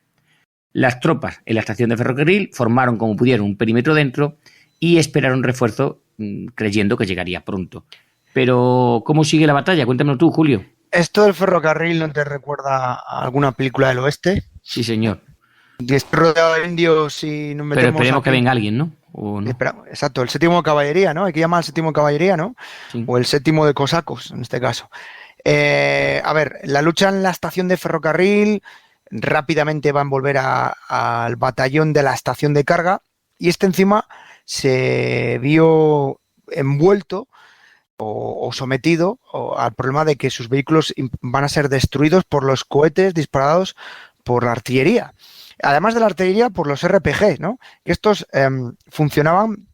El protocolo que tenían con los RPG era de caza, lo has estado explicando perfectamente. Funcionaban equipos operativos como un equipo de cazadores y van emboscándoles de los callejones o, insisto, tejados y pisos superiores. Con lo cual, estar en un punto... hay un axioma que es movimiento es vida, creo que me lo has oído decir alguna vez. A ti lo he escuchado decir en tus clases unas cuantas veces. Movimiento vida, ¿no? Pues si estás rodeado y no hay emociones es lo peor, ¿no? Y dices, bueno, voy a mover, venga, voy a mover. Pero claro, te mueves y tienes francotiradores y ametralladoras, lo has dicho, RPK y demás, que no te dejan moverte. Porque tienes mucha tropa que es novata, no tiene miedo y no quiere moverse. Tenemos a la gente bloqueada. Las tripulaciones de los tanques se encuentran con que sus cañones no podían bajar lo suficiente para combatir al enemigo, que empieza a esconderse en los sótanos de los edificios. Vale, pues venga, vamos a subir el cañón arriba. Tampoco, porque están en los pisos superiores y en los tejados. O sea, fijaros lo surrealista. Es decir, no puedo bajar el cañón abajo ni puedo subirlo arriba. Estoy con las manos atadas. Y encima no tengo nada con que enfrentarme. O sea, tengo, por así decirlo, tengo para matar lo más potente o lo mejor capacitado con la mayor potencia de fuego, y sin embargo estoy atado, no puedo usarlo. Es una cosa surrealista. Si tú eres una tripulación o estás formado y preparado, pues puedes actuar en base a protocolos. En todos los ejércitos se funciona así, o procedimientos, y con frialdad. Pero si eres un joven chaval de 19 años que te han sacado de un pueblo perdido de Rusia... Y de repente empieza a lloverte RPG, hostia, y tiros, y tú... bueno, muchos de nuestros oyentes habéis estado en enfrentamientos o al que haya visto una película. Tú estás dentro de un vehículo que empieza a sonar clink, clink, clink, clink, clink, pom, pom, pom, y dices, ahora no, pero en la siguiente va a entrar. Sí. ¿Vale? Pues te empiezas a asustar, te empiezas a amedrarte. Entonces empiezan a hacer lo que has dicho muy bien, abandonar los tanques y los vehículos, ¿no? Pero vehículos que estaban operativos. O sea, conoces la expresión de tonto el último, ¿no? Sí, pues, sí. solicitan que el batallón de reserva se desplace y refuerce a estos efectivos de la brigada que se habían enfrentado, pero según avanzan, pues lo que hacen los chechenos es emboscarles de nuevo, casualmente en las mismas calles que habían estado despejadas y tranquilas esa mañana. Es decir, venga, vamos aquí de nuevo, que esto está muy tranquilo. Sorpresa. Con lo cual, otra vez, este batallón de reserva tiene que sobrevivir por su propia supervivencia. Llega la noche y en la noche los lobos chechenos sacan sus dientes. El combate en torno a la estación empieza a recrudecerse, empieza a ponerse muy sangriento. En la mañana del 1 de enero, grupos de rusos, incluido el grueso de esta brigada de la 131ª, se encuentran inmovilizados en la ciudad o en las diversas rutas que conducen a ella. O sea, está atascado. La ciudad está atascada de tropas rusas que el que no está herido o muerto tiene los vehículos destruidos. La prioridad ahora es extraer a sus fuerzas y reprimir a los combatientes chechenos. Lo de reprimir a los combatientes chechenos al estilo ruso, ya sabéis, ¿no? Tiempo del día 1 y día 2, pues el tiempo no es bueno, con lo cual eso impide que la aviación rusa actúe, está inmovilizada. Así que lo único que podemos usar es artillería. Que tenemos mucha artillería. Y la artillería empieza a golpear la ciudad el 1 de enero para conmemorar el comienzo de año, ¿no? En otros sitios de Europa se lanzan cohetes y fuegos artificiales, ¿no? Lo típico cuando empieza el telediario de Año Nuevo que sacan, ha comenzado el año, pues allí lo comenzaron con artillería, ¿no? Imagínate, ataque totalmente indiscriminado. Eso cayó por todos los lados. Los rusos intentaban impactar en lo que creían que eran posiciones de defensivas chechenas, sin darse cuenta de que no lo eran, ¿verdad? De que no lo eran, porque lo que percibían como una defensa chechena de la ciudad, construido en torno a puntos fuertes defensivos, en realidad eran emboscadas móviles. Os lo hemos dicho desde el principio. Eran equipos que se iban moviendo de un lado a otro, equipos de 6, 7 tíos. No eran más. Muy rápidos, con lo cual, ¿qué hicieron los rusos? Destruir bloques enteros de apartamentos, así como objetivos militares iniciales como era el Palacio Presidencial. ¿Y quiénes son las principales víctimas de esta artillería tan selectiva? Los civiles. Por desgracia, los civiles. La gente de la ciudad empieza a caer. Así que tenemos la brigada acorralada en posiciones defensivas bajo el constante ataque de los chechenos que van como francotiradores tanto con los RPGs como con fusilería. Las unidades que están fuera de la ciudad, principalmente otras unidades paracaidistas, no se encuentran preparadas para atacar en ese momento e intentan reanudar el ataque, pero claro, aquí ahora tenemos a los chechenos que están crecidos. Encima los chechenos se crecen rápidamente, ¿no? Con lo cual, todo intento por parte de los rusos de entrar es repelido, ¿no? Y a esto no es un conflicto moderno, no hay un ojo de un satélite o un helicóptero que te diga cómo está la gente. Con lo cual, los rusos no saben ni dónde tienen las tropas, ni qué unidades están rodeadas. Y tampoco funcionan las comunicaciones. Y las comunicaciones que lo has comentado tú no funcionan. Vamos a soltar a nuestros cirujanos. Empiezan a meter fuerzas especiales, tropas Spetsnaz, que conocemos todos, y dentro de paracaidistas más unidades específicas de paracaidistas, pero les mandas ir como pollo sin cabeza. Es decir, entrar, pero me tendrás que decir a dónde y para qué. Tú entra y escucha los disparos que ya llegará a algún sitio. Y cuando dispares, vamos a ver, esto es una mala gestión de las tropas a un nivel, vamos, increíble, ¿no? Con lo cual tenemos que tener a estas tropas punteras que tienen que sobrevivir en la ciudad y al final finalizan en la misma luchando para regresar a sus propias líneas. Esto es como, os voy a poner un ejemplo muy cinematográfico. Y a ti, Esaú, a ver si te gusta este ejemplo. Ciudad llena de zombies. Sí. Típica unidad de rescate. Vamos a rescatar a esos civiles que se encuentran metidos en mitad de la ciudad de los zombies. Y hay un momento que los zombies casi te comen a ti y te tienes que sobrevivir para volver de nuevo a la zona segura. Sí, me va sonando. Vale, pues esto es el ejemplo que les pasó a los Spetsnaz y a las tropas especiales rusas, ¿no? El 2 de enero, lo que queda de esta brigada, montan en los vehículos blindados que estaban abandonados o que habían recuperado el campo de batalla e intentan salir de la ciudad. El comandante de la brigada había fallecido, con lo cual el problema encima de estas tropas que son tan novatas, no tienen una disciplina de mando. Les pasaba a los rusos que en cuanto caía un mando, pues la gente se ponía nerviosa, y eso es una huida. Hay que huir por salir de ahí y por no quedar aislados del todo. O sea, esto es como una carrera. Esto es como cuando ves una evacuación ahí en plan, sálvese quien pueda, ¿no? Uh-huh. Para el 3 de enero, lo que quedaba de la brigada había escapado a la ciudad, había muerto o había sido capturado. Y atentos, la brigada había perdido todo el primer batallón. Estamos hablando de más de 300 hombres, número mítico, y 40 vehículos blindados. En total, la brigada perdió 102 de los 120 vehículos blindados y 20 de los 26 tanques. La madre que los parió.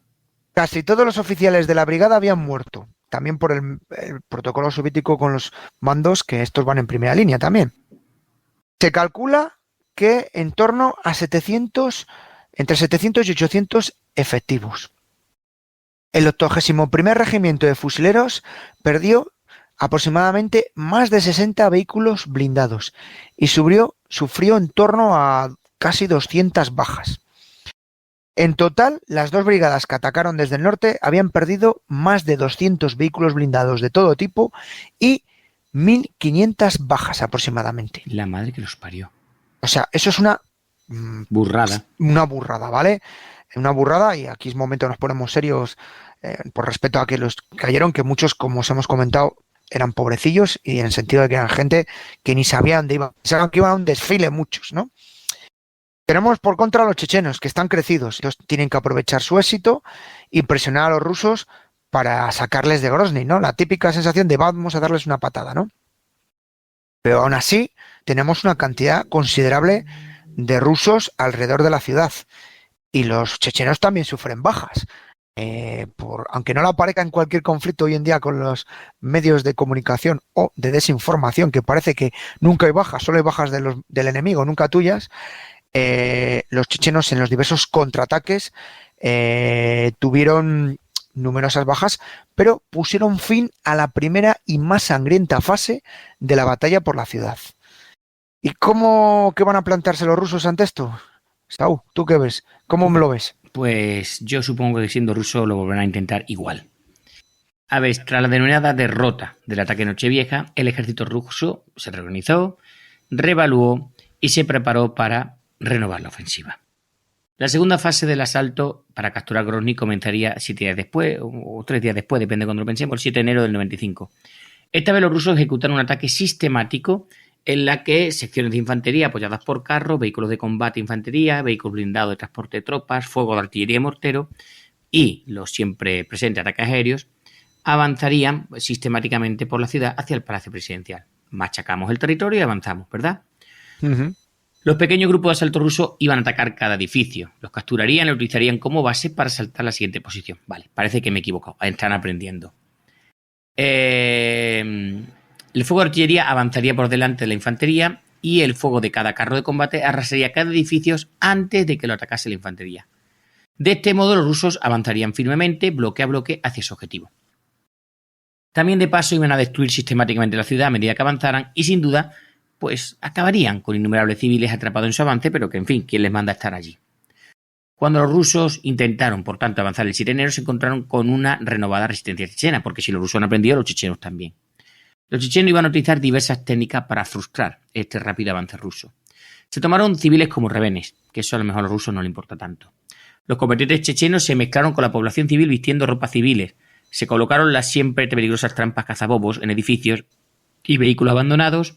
Se van a utilizar el sistema de alcantarillado y otros túneles subterráneos para pasar desapercibidos detrás de las fuerzas rusas que avanzaban, y se van a minar diversas zonas y calles y se van a crear barricadas atentos para canalizar a la fuerza rusa hacia lugares preparados para la emboscada. Nada nuevo. No, todo manual. Todo de manual. Los rusos respondieron incrementando el uso de la artillería y enviando pequeñas unidades de reconocimiento. A esta unidad de reconocimiento también se les encomendó la tarea de encontrar bolsas de supervivientes rusos de los que quedaran del ataque hecho en Nochevieja y algún soldado ruso que estuviese prisionero en la ciudad. A pesar de disparar artillería contra la ciudad a un ritmo de 20-30 proyectiles por minuto, los rusos fueron incapaces de realizar avances significativos. Los informes indicaban que incluso las unidades de operaciones especiales rusas fueron capturadas por los chechenos. El 9 de enero los rusos hicieron una pausa y declararon, ellos por su cuenta, un alto el fuego que comenzaría el día siguiente y debía durar hasta el 12 de enero. Ambos bandos, como nos podemos imaginar, pues violaron el alto el fuego, pero eso sí, no se produjeron operaciones ofensivas importantes, entre otras cosas porque los chechenos no tenían que hacerlas, solo tenían que esperar, eran los rusos los que atacaban. El 12, las fuerzas rusas reanudaron el ataque, comenzando con, ¿qué te imaginas? Algo original, Julio, perdona. Pues, sorpréndeme. Una barrera de artillería y cohetes. ¿Otra de artillería? ¿Y sí, Katiuska sacó? Sí, señor. Bueno, pues una barrera de artillería y cohetes de 3 horas dirigidas contra el centro de la ciudad. Se produjeron intensos combates mientras las unidades rusas reforzadas luchaban edificio a edificio hacia el centro de la ciudad con el objetivo de capturar los objetivos primitivos, los originales, incluyendo, lo hemos dicho antes, la estación de ferrocarril que ya habían perdido y el Palacio Presidencial. Se añadieron unidades, atentos, de infantería naval de élite rusa, que se mezclaron con los Spetsnaz. La infantería naval rusa también me consta que es una unidad especial, ¿verdad? También van a utilizar, atentos, Spetsnaz, paracaidistas, infantería motorizada y unidades de carros que iban a luchar hacia la ciudad. Otras tropas rusas se desplazaron al sur de la ciudad para intentar cerrar las rutas que se estaban utilizando tanto para reabastecer como para reforzar a las fuerzas chechenas en la ciudad y evacuar a aquellos líderes que se temía que cayeran en manos rusas y sobre todo sacar el equipo pesado fuera de la ciudad. Durante 5 días las fuerzas rusas lucharon sistemáticamente en dirección al centro de la ciudad. El 19 de enero los rusos aseguraron el Palacio Presidencial, por fin, y 2 días después la estación de trenes y el centro de la ciudad. A continuación los rusos se trasladaron a la orilla norte del río Sunza y acabaron con las bolsas de combatientes chechenos que quedaban. Para el 26 de enero las unidades militares rusas cambiaron el control de Grozny al norte del río a las fuerzas policiales de seguridad interna. Ya es un trabajo de la policía. La resistencia chechena, es verdad, en el centro de la ciudad se había derrumbado, pero la batalla, como podemos imaginar, no había terminado. Los grupos de combate checheno, estimados por los rusos ahora en 3.500 combatientes, y recordamos que iba a empezar con 1.000, se retiraron por el río Sunza, volando, por cierto, los puentes subretirados y estableciendo una nueva línea defensiva en el lado sur del río. Y continúa tú contando un poquillo cómo va a seguir la lucha. Si te parece bien, y para ponerlo más en mente de los helicópteros de ataque, los carros del diablo, los Mi-24, los Sukhoi también, Sub-24, la artillería y una de las estrellas de esta guerra, el lanzallamas Shmel, ¿vale? ¿Lanzallamas? Sí, el lanzallamas Shmel, que era muy eficaz para eliminar a los francotiradores y a los artilleros de RPG en las posiciones sospechosas de emboscada. Atento, que tengo un par de datos y luego tú me vas a contar otros datos más del Shmel, pero es que yo he recopilado unos. Lo primero, si estás oyendo este podcast, páralo. Cógete YouTube y pon un vídeo del lanzallamas Shmel. A ver, mientras tú lo estás contando, yo lo voy buscando. Vale, el Shmel, este lanzallamas había superado a todos los predecesores que habían salido de lanzallamas, ya que dispara una ojiva termobárica además del proyectil incendiario. Esta explosión inicial dispersa una especie de spray explosivo líquido que luego se enciende con un detonador especial, como una nube. Es decir, tenemos una bolsa de alta presión de más de 80 metros cúbicos, con lo cual la explosión de este combustible aire es tan devastador contra un enemigo que esté en un refugio o un edificio y demás. Incluso antes de que se produzca la detonación del aire combustible, la explosión inicial envuelve al enemigo u objetivo sin penetrar las paredes defensivas. O sea, todavía no se ha metido. Y esto crea instantáneamente, y paso a leerlo literalmente, una temperatura de 2000 grados centígrados en todo el área de impacto, reduciendo las posibilidades de supervivencia a casi a cero, no, a menos cero. Joder. Mientras que las fuerzas enemigas están más lejos del epicentro, es decir, aquel que no impactó directamente, los que están alrededor sufrirán conmociones cerebrales y lesiones por la compresión del aire. Esto último es lo que os leo oficialmente de la descripción de este juguetito. El Por tubo de cierto, Satán, lo llaman por ahí. la pipa del diablo. También. La pipa del diablo es el arma. Es un arma muy psicológica, ¿vale? Ya que aterroriza al enemigo, pues, te da una sensación de vulnerabilidad. Pues eso es brutal, eso es muy salvaje. O sea, es una brutalidad, ¿no? Pero luego, si lo piensas, es perfecto para ir limpiando edificios, ¿no? Así que tenemos a los chechenos que están librando acciones de retaguardia, no tanto para proteger a las fuerzas de retirada como para alargar la batalla, ¿no? Esas bolsas. Y es que cada día de resistencia y lucha en Grozny, pues esto es un día de victoria política y propagandística. No había Twitter, no había TikTok, todavía no había YouTube tampoco. No había todavía el internet era lentillo, una mierda, sí. era una mierda, bueno, tardabas un montón en tal, pero... Quita el internet que tengo que llamar, ¿te acuerdas? Sí, efectivamente, sí, exacto. Pues el problema que hay es que, bueno, necesitamos publicidad. Los chechenos, a más tiempo de publicidad, más tiempo para ganar, ¿no? Para que todos los estados occidentales nos apoyen en la lucha contra los rusos. Bueno, el 8 de febrero los rusos declaran que tienen el 80% de control de la ciudad. 8 de febrero, desde que ha comenzado la batalla... Ha pasado más de un mes. Han pasado más de un mes. El 16 de febrero se pide un alto fuego de 4 días para intercambio de prisioneros y heridos. Y 4 días después, el 20, se vuelve otra vez a los combates. Y 3 días después, el día 23, los rusos rodean las últimas fuerzas chechenas importantes en la ciudad, poniendo fin a las operaciones oficiales en la ciudad. Podemos decir que oficialmente ha finalizado. Esto no quita que ya sabéis que siempre queda en alguna bolsa, algún francotirador y malos chechenos que tienes que meter algún juguetito de estos para exterminarlo. Cuando digo juguetito, la pipa del diablo. Así que podemos decir que la batalla de Grozny fue una batalla de combate urbano que duró en torno a 6 semanas. Las pérdidas rusas totales durante la batalla son de 1.376 muertos oficiales. Oficiales rusas. ¿Me habéis entendido? Sí, las que ¿vale? dicen ellos. Las que dicen ellos. Que estos no son los estadounidenses o otros países occidentales donde ahí no se pueden falsear datos. En torno a unos 5.000 heridos y 408 desaparecidos. Alguno, pues tenía primos allí, decidió quitarse o dijo, mira, me habéis mandado esta mierda de ejército, ya que estoy de aquí me voy a otro lado, ¿no? Las bajas chechenas a día de hoy son totalmente desconocidas debido a la imposibilidad de distinguir entre combatientes y civiles y luego por la forma que luchaban los chechenos, que no era un ejército regular, eran milicias, no sé cómo definirlo, escuadras o como decían mucho los soviéticos antaño, bandas de bandidos, ¿te acuerdas? Para definir a todos estos ejércitos. Sí, señor. Todo lo que se ha sacado de datos y que yo he encontrado, que Saúl ha encontrado y que vas a encontrar por ahí, se basa en base a informes oficiales, entrevistas a los diversos participantes, tanto del parte rusa como chechena, como noticias de la época. Siempre, tanto los rusos como los chenos, tenían un gran interés político en presentar la actuación de sus fuerzas de la mejor manera posible y, por supuesto, tapar los errores, tapar la mierda que decimos, ¿no? Es decir, no querían que se viesen las dificultades operativas que habían tenido. Los chechenos, que decían, pues mira, que la defensa de la ciudad era una victoria a pesar de que perdemos la ciudad. Pues esto es un poco raro.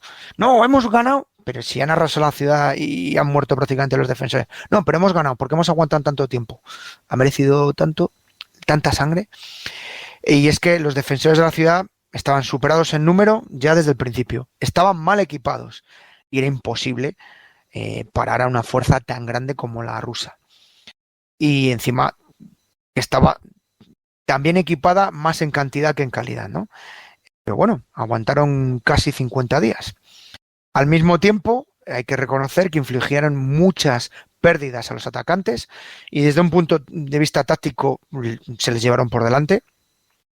También realizaron una muy buena campaña de información, de legitimación del movimiento independentista checheno, de que hemos estado aquí, que hemos arrasado a esta gente, les hemos dado para el pelo.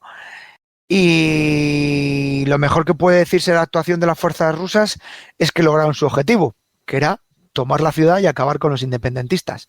A un precio. Tomar la ciudad, claro, sí. Sí, bueno, lo que queda de la ciudad, ¿vale? Exactamente, sí, sí. La batalla, pues como estamos contando, reveló pues que la capacidad de las fuerzas militares rusas era desastrosa, el nivel era bajísimo, estamos hablando de un -1, -5, -10, ¿no? Más datos oficiales, bueno, hay problemas para encontrar informes tácticos. A ver, esto no es un país occidental donde el veterano te escribe un libro, acaban haciendo una película, hay 5 documentales.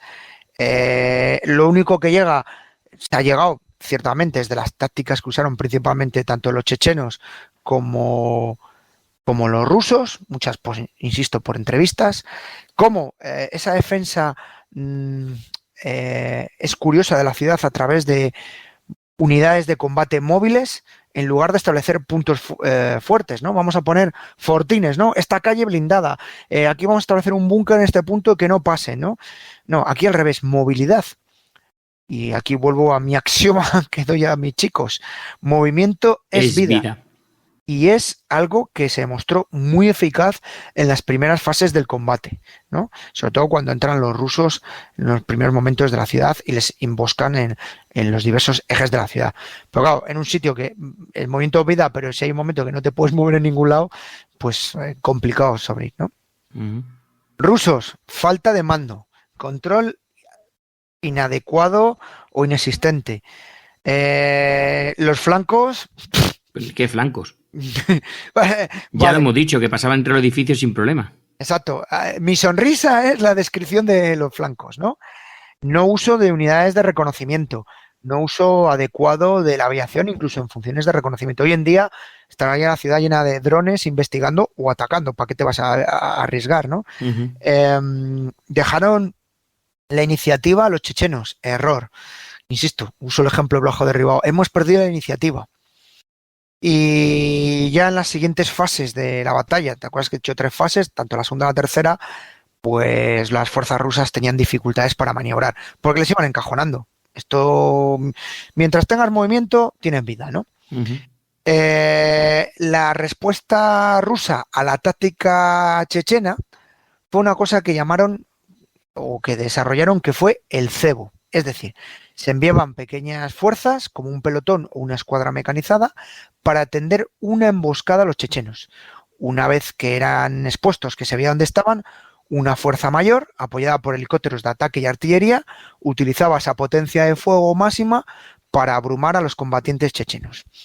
Traducido, mandamos unos chavalitos, mira dónde está pava, les disparamos. Cuando aparecen los chavalitos, aparece un puño enorme, ¿vale? Y a tomar por saco edificio o barrio entero.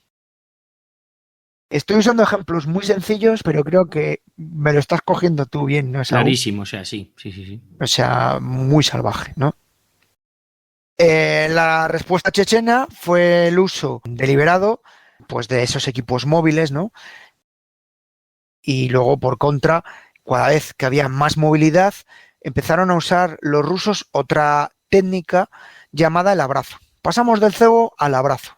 Y eso es con más artillería y con más potencia aérea. Y lo que hacían era que una vez que se enfrentaban, los combatientes chechenos se movían lo más cerca posible de los rusos para hacer imposible que usaran tanto la artillería como la potencia aérea. Si me pego a ti, no puedo usártelo. ¿Te acuerdas el ejemplo que te he dicho que no podían disparar los tanques a los sótanos y a las azoteas? No podían ni deprimir el cañón ni subir lo suficiente. Sí. Vale, pues ahora el abrazo es lo que hacen los chechenos. Hemos pasado del cebo al abrazo, ¿vale? Y es, me pego a los vehículos y a los blindados, y como tenemos gente que no tiene capacidad y que tiene miedo a dispararse entre sí mismo, luego hubo otro problema. Los rusos tuvieron problemas para identificar a los defensores chechenos antes de destruirlos con la potencia de fuego que tenían, tanto directa e indirectamente. Y es que el empleo de este tipo de tácticas va a provocar, como hemos visto, numerosas bajas entre la población civil, porque hay momentos que se enmascaraban como civiles o se metían dentro de los edificios. Así que, en fin, hubo daños colaterales por parte de los dos bandos. Y esto es importante decirlo, los dos bandos. En las guerras son los dos bandos. Que no nos vendan nunca que son uno o el otro. Siempre son los dos bandos, lamentablemente. Esa era la estrategia. Ahora te voy a hablar de las armas, sobre todo las armas tácticas más eficaces empleadas en Grozny y que podemos aplicar también a cualquier combate moderno. Primero, se utilizó una mezcla lanza de tecnología antigua y nueva. Lo hemos visto en Ucrania, ¿verdad? Uh-huh. Nuestro querido francotirador, armado con su fusil de francotirador, ¿cuál era el soviético? El Dragunov. El Dragunov, efectivamente.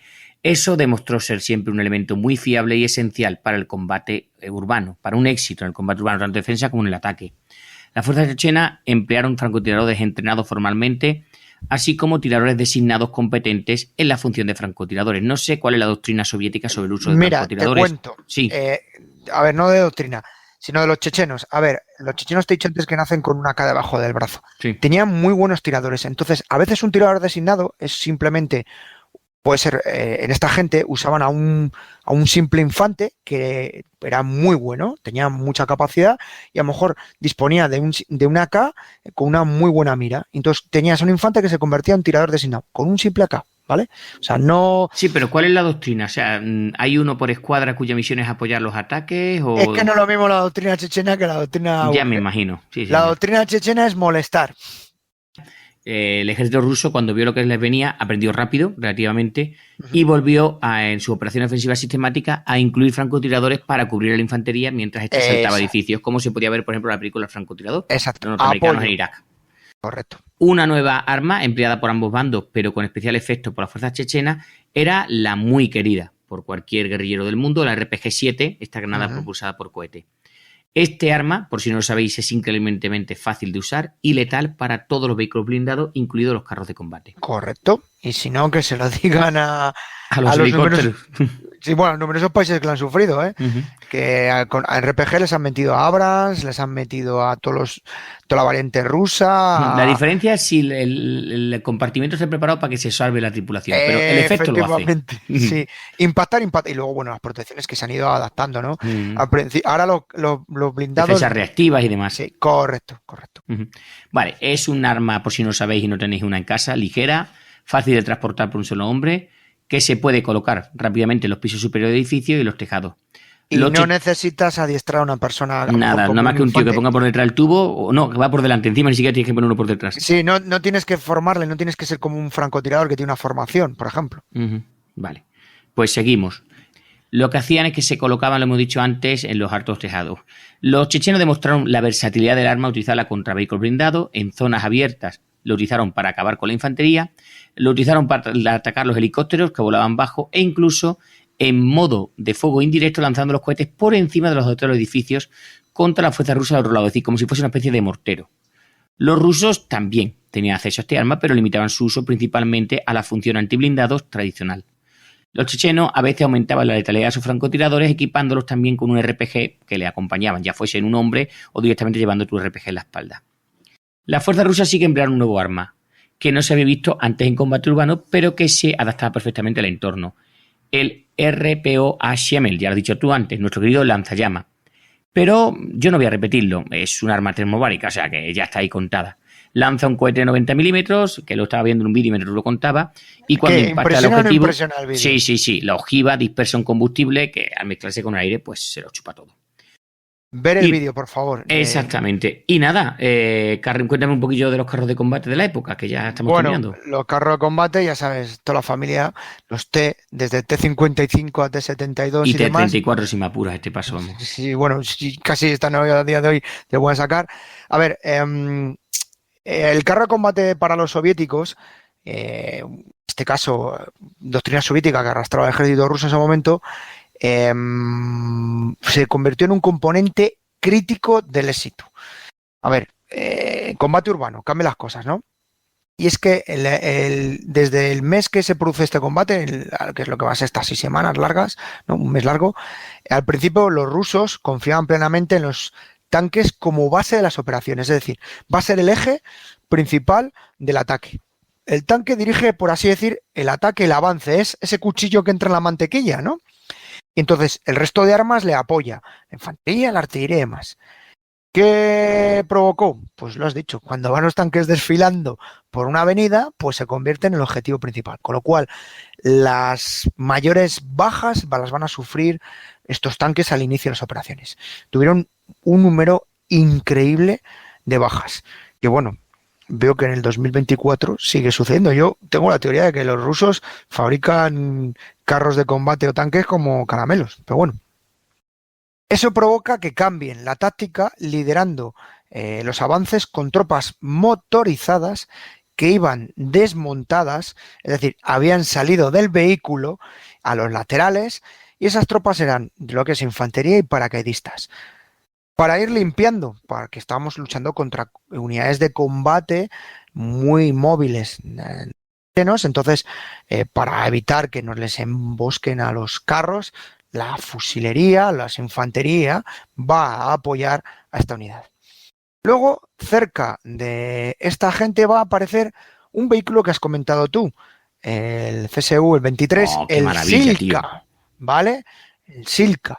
Por cierto, Silka por el río del mismo nombre, de ahí viene el nombre. Ya has dicho, 4 cañones de 23 milímetros montados en una torreta. Aquí he buscado un par de datos. Alcance efectivo de 2.500 metros para objetivos volando a 1.500 metros de altura y un alcance máximo de 7.000 metros. 7.000 metros, en fin. Y esto lo más bonito, que me enamora y Esaú se le va a caer la baba, la cadencia de tiro total está entre los 3.400 y 4.000 disparos por minuto. De proyectiles de 23 milímetros, tío. A un Eso promedio, hace papilla lo que le pongas. Atento, a un promedio de 66 disparos por segundo. Y puede disparar 2.000 proyectiles, la carga de municiones es de 2.000 proyectiles tanto explosivos como perforantes. Tú imagínate las azoteas de Grozny. Peladas, o sea no se asoma a la cabeza ni un pájaro, vamos. Esto que hemos visto se ve mucho, a lo mejor, sobre todo lo vemos más en los occidentales, ¿no? Con las Gatling, ¿no? Pues con esas cañoneras, pues las cañoneras iban abajo. Bueno, estos tanques van a vigilar las operaciones y añadir su potencia a las operaciones, pero, insisto, siempre detrás de una pantalla de infantería. No es el carro el que apoya a la infantería, es la infantería, ¿vale?, la que va a vigilar y cuidar del carro. Ha cambiado. La artillería, bueno, al principio hicieron un uso frecuente, común, amplio de la artillería. A ver, la artillería es un arma tradicional del ejército ruso, pero casualmente en Grozny tuvo unos efectos positivos muy limitados, ya que en principio les venía bien, ya que permitía tranquilizar a las tropas rusas respecto a los chechenos. Es que disponemos de los órganos de Stalin, ¿te acuerdas cuando decían de todos los cohetes y parte de la artillería? Tenemos este miedo, ¿no? Y este efecto psicológico, es decir, oye, cuando no podemos porque está haciendo mal tiempo, van a caer plomo por toda la ciudad. Pero lo de caer plomo es peligroso, más que nada que la artillería no fue eficaz frente a las fuerzas chechenas debido al movimiento que tenían los chechenos, que se movían. Si es una posición fuerte, estamos ante una posición fija, pues la artillería es perfecta para destrozarlo, por así decirlo, para acabar con ese punto fuerte. Sin embargo, frente al procedimiento que tenían los chechenos movibles y a la gran población civil que todavía había en la ciudad, pues no es lo más positivo usar artillería.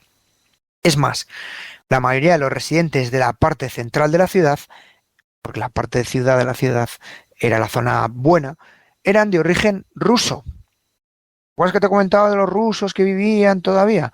Y fueron las principales víctimas de la artillería y los bombarderos aéreos. O sea, un desastre. Se cuenta o se cree que hubo entre 27.000 y 35.000 muertos y heridos entre la población civil. Otras fuentes dicen que es cerca de 100.000. Me da igual una que burrada, sean 30.000, 100.000 o que sean 5. Es una salvajada, ¿vale? Los medios de comunicación rusos e internacionales informaron sobre las pérdidas de vidas civiles y esto provocó pues muy malestar por parte de la comunidad internacional con respecto a Rusia, e incluso se filtraron los datos dentro de la propia Rusia y esto pues no es positivo. Y esto pues implica que se controle la información. Esaú, te pillo por sorpresa, año 2024. Para nada. Que se controla la información de las víctimas civiles, de los soldados caídos, de que nos están dando para el pulpo. Nada, no sé de lo que me estás hablando. Sí, es una cosa muy, muy, muy curiosa. Bueno, pues la batalla de Grozny demostró la importancia del combate urbano en la era de las comunicaciones digitales. Y es que el gobierno ruso trataba de impedir que la información saliera del campo de batalla en lugar de gestionar esa información. Se prohibió a los reporteros desplazarse con las tropas rusas y estar libremente en el campo de batalla. Esto es por el peligro de que mueran. Por el contrario, los chechenos animaron a los medios de comunicación a observar sus operaciones y entrevistar a mandos y soldados. Es decir, usaron inteligentemente a los medios de comunicación a su favor para vender su libro, ¿no? Que decimos. Oye, entonces esto provocó que retrataran a los chechenos como luchadores por la libertad frente a un ejército opresor y tiránico. ¿Y te acuerdas que se ven las imágenes de esos chechenos con unas pintas, algunos en chándal, con los gorros típicos, las barbas colgantes, ¿no? Con casi una guerrilla un poco así, que eran como que te daban pena y, oh, pobrecillos, esos grandes luchadores, ¿no? Está claro, sí. Sin embargo, pues esta información llegó a la población rusa, que empezó a contradecir las declaraciones oficiales del gobierno ruso e incluso a crearse un movimiento de simpatía por los chechenos. Y esto provocaría una pérdida de credibilidad tanto ante el pueblo ruso como la comunidad internacional. Y bueno, toda operación militar rusa pues fue muy mal visto. También provocaría un reconocimiento de estos errores para instar un proceso de reformas militares dentro del ejército ruso durante la siguiente década, con un proceso basado principalmente en una progresiva profesionalización del ejército, reducción de su tamaño, con el objetivo de afrontar las guerras irregulares o asimétricas como la que se habían encontrado en Ucrania.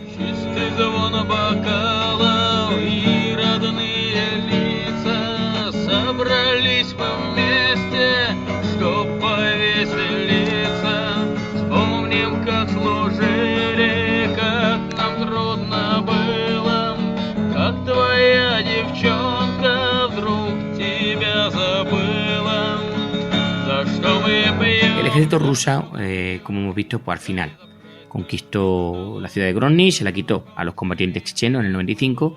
Sin embargo, los métodos que emplearon pues nos dan una idea del ejército ruso del momento. Atentos, no era un bisturí afilado, era más bien un cuchillo romo incapaz de realizar una operación precisa. Sí, esto es de los que empuja más que corta.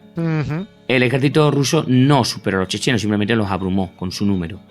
En segundo lugar, Grozny demostró que el gobierno ruso no comprendía la cuidadosa coordinación entre los instrumentos del poder nacional necesario para el éxito en una operación urbana, en un entorno político global y conectado digitalmente. Como has dicho tú, la comunicación no se puede controlar y ya estábamos en un mundo global, no en un mundo bipolar de este-oeste. La despreocupación rusa por las operaciones de información, los daños colaterales y sobre todo las bajas civiles dieron a los chechenos importantes ventajas estratégicas, aunque perdieron, lo hemos dicho antes, la batalla a nivel táctico. Se quedaron sin ciudad. Esas ventajas, sin embargo, se consolidarían con el tiempo y atento darían lugar a que las fuerzas chechenas recuperaran Grozny en el verano del 96 y a que las tropas rusas se retiraran de Chechenia ese mismo año. Es decir, has conseguido que se vaya tu enemigo.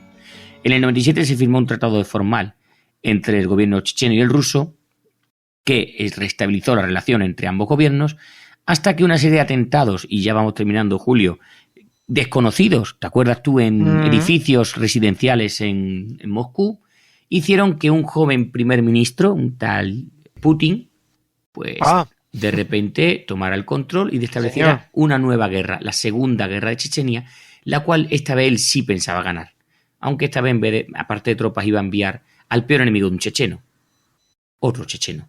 En este caso, a una familia a un clan que, por cierto, 25 años después sigue en el poder, lo que pasa que... El hijo. del cual, por cierto, tú y yo también grabamos, ¿no? La historia de esta familia. Sí, y que, por cierto, como anécdota divertida, este hombre se ha comprado unos vehículos de estos Tesla, el Ciber, no sé qué, que han sacado, este pickup que ha sacado Tracker, ¿no? El Track, sí. El Track, o algo así, que es muy bonito, así metálico y tal. Y entonces lo ha comprado y entonces ha sacado imágenes de sus tropas, así, de sus... que lo que los chechenos van equipados muy bien. Otra cosa es que sepan usar el equipamiento, porque ya sabes que el hábito no hace el monje. En serie, en un Tesla, tío, en vez de cogerse un Toyota. Pues han sacado unas imágenes con los Teslas ahí montados. O sea, me imagino en medio de la montaña intentando pillar una estación de recarga. Y la anécdota divertida contaba, esto lo cuento muy por encima porque lo leí por encima del titular, es que Elon Musk le había desactivado las centralitas de los vehículos online o algo así, y entonces tienen unos bonitos reposapiés. O posapiés, o como queréis llamarlos. O sea, en fin. Pero bueno, sí, chechenos que visten bien, van bien equipados, han recibido buen entrenamiento. Un buen Mercedes hubiera sido mejor, ¿verdad? Un todoterreno Mercedes negro. Sí, totalmente. Y sin embargo, pues se ha demostrado que no. Y ahí está el clan que gobierna y que ahora es más ruso que los propios rusos. Oye, hemos acabado con este asedio, hemos aprendido un poco y mucho de este tipo de instrucciones y hemos visto que alguno ha aprendido algo y otro no ha aprendido nada, ¿verdad? No, has visto el ejemplo que te he contado de cómo han cambiado las tornas, ¿no?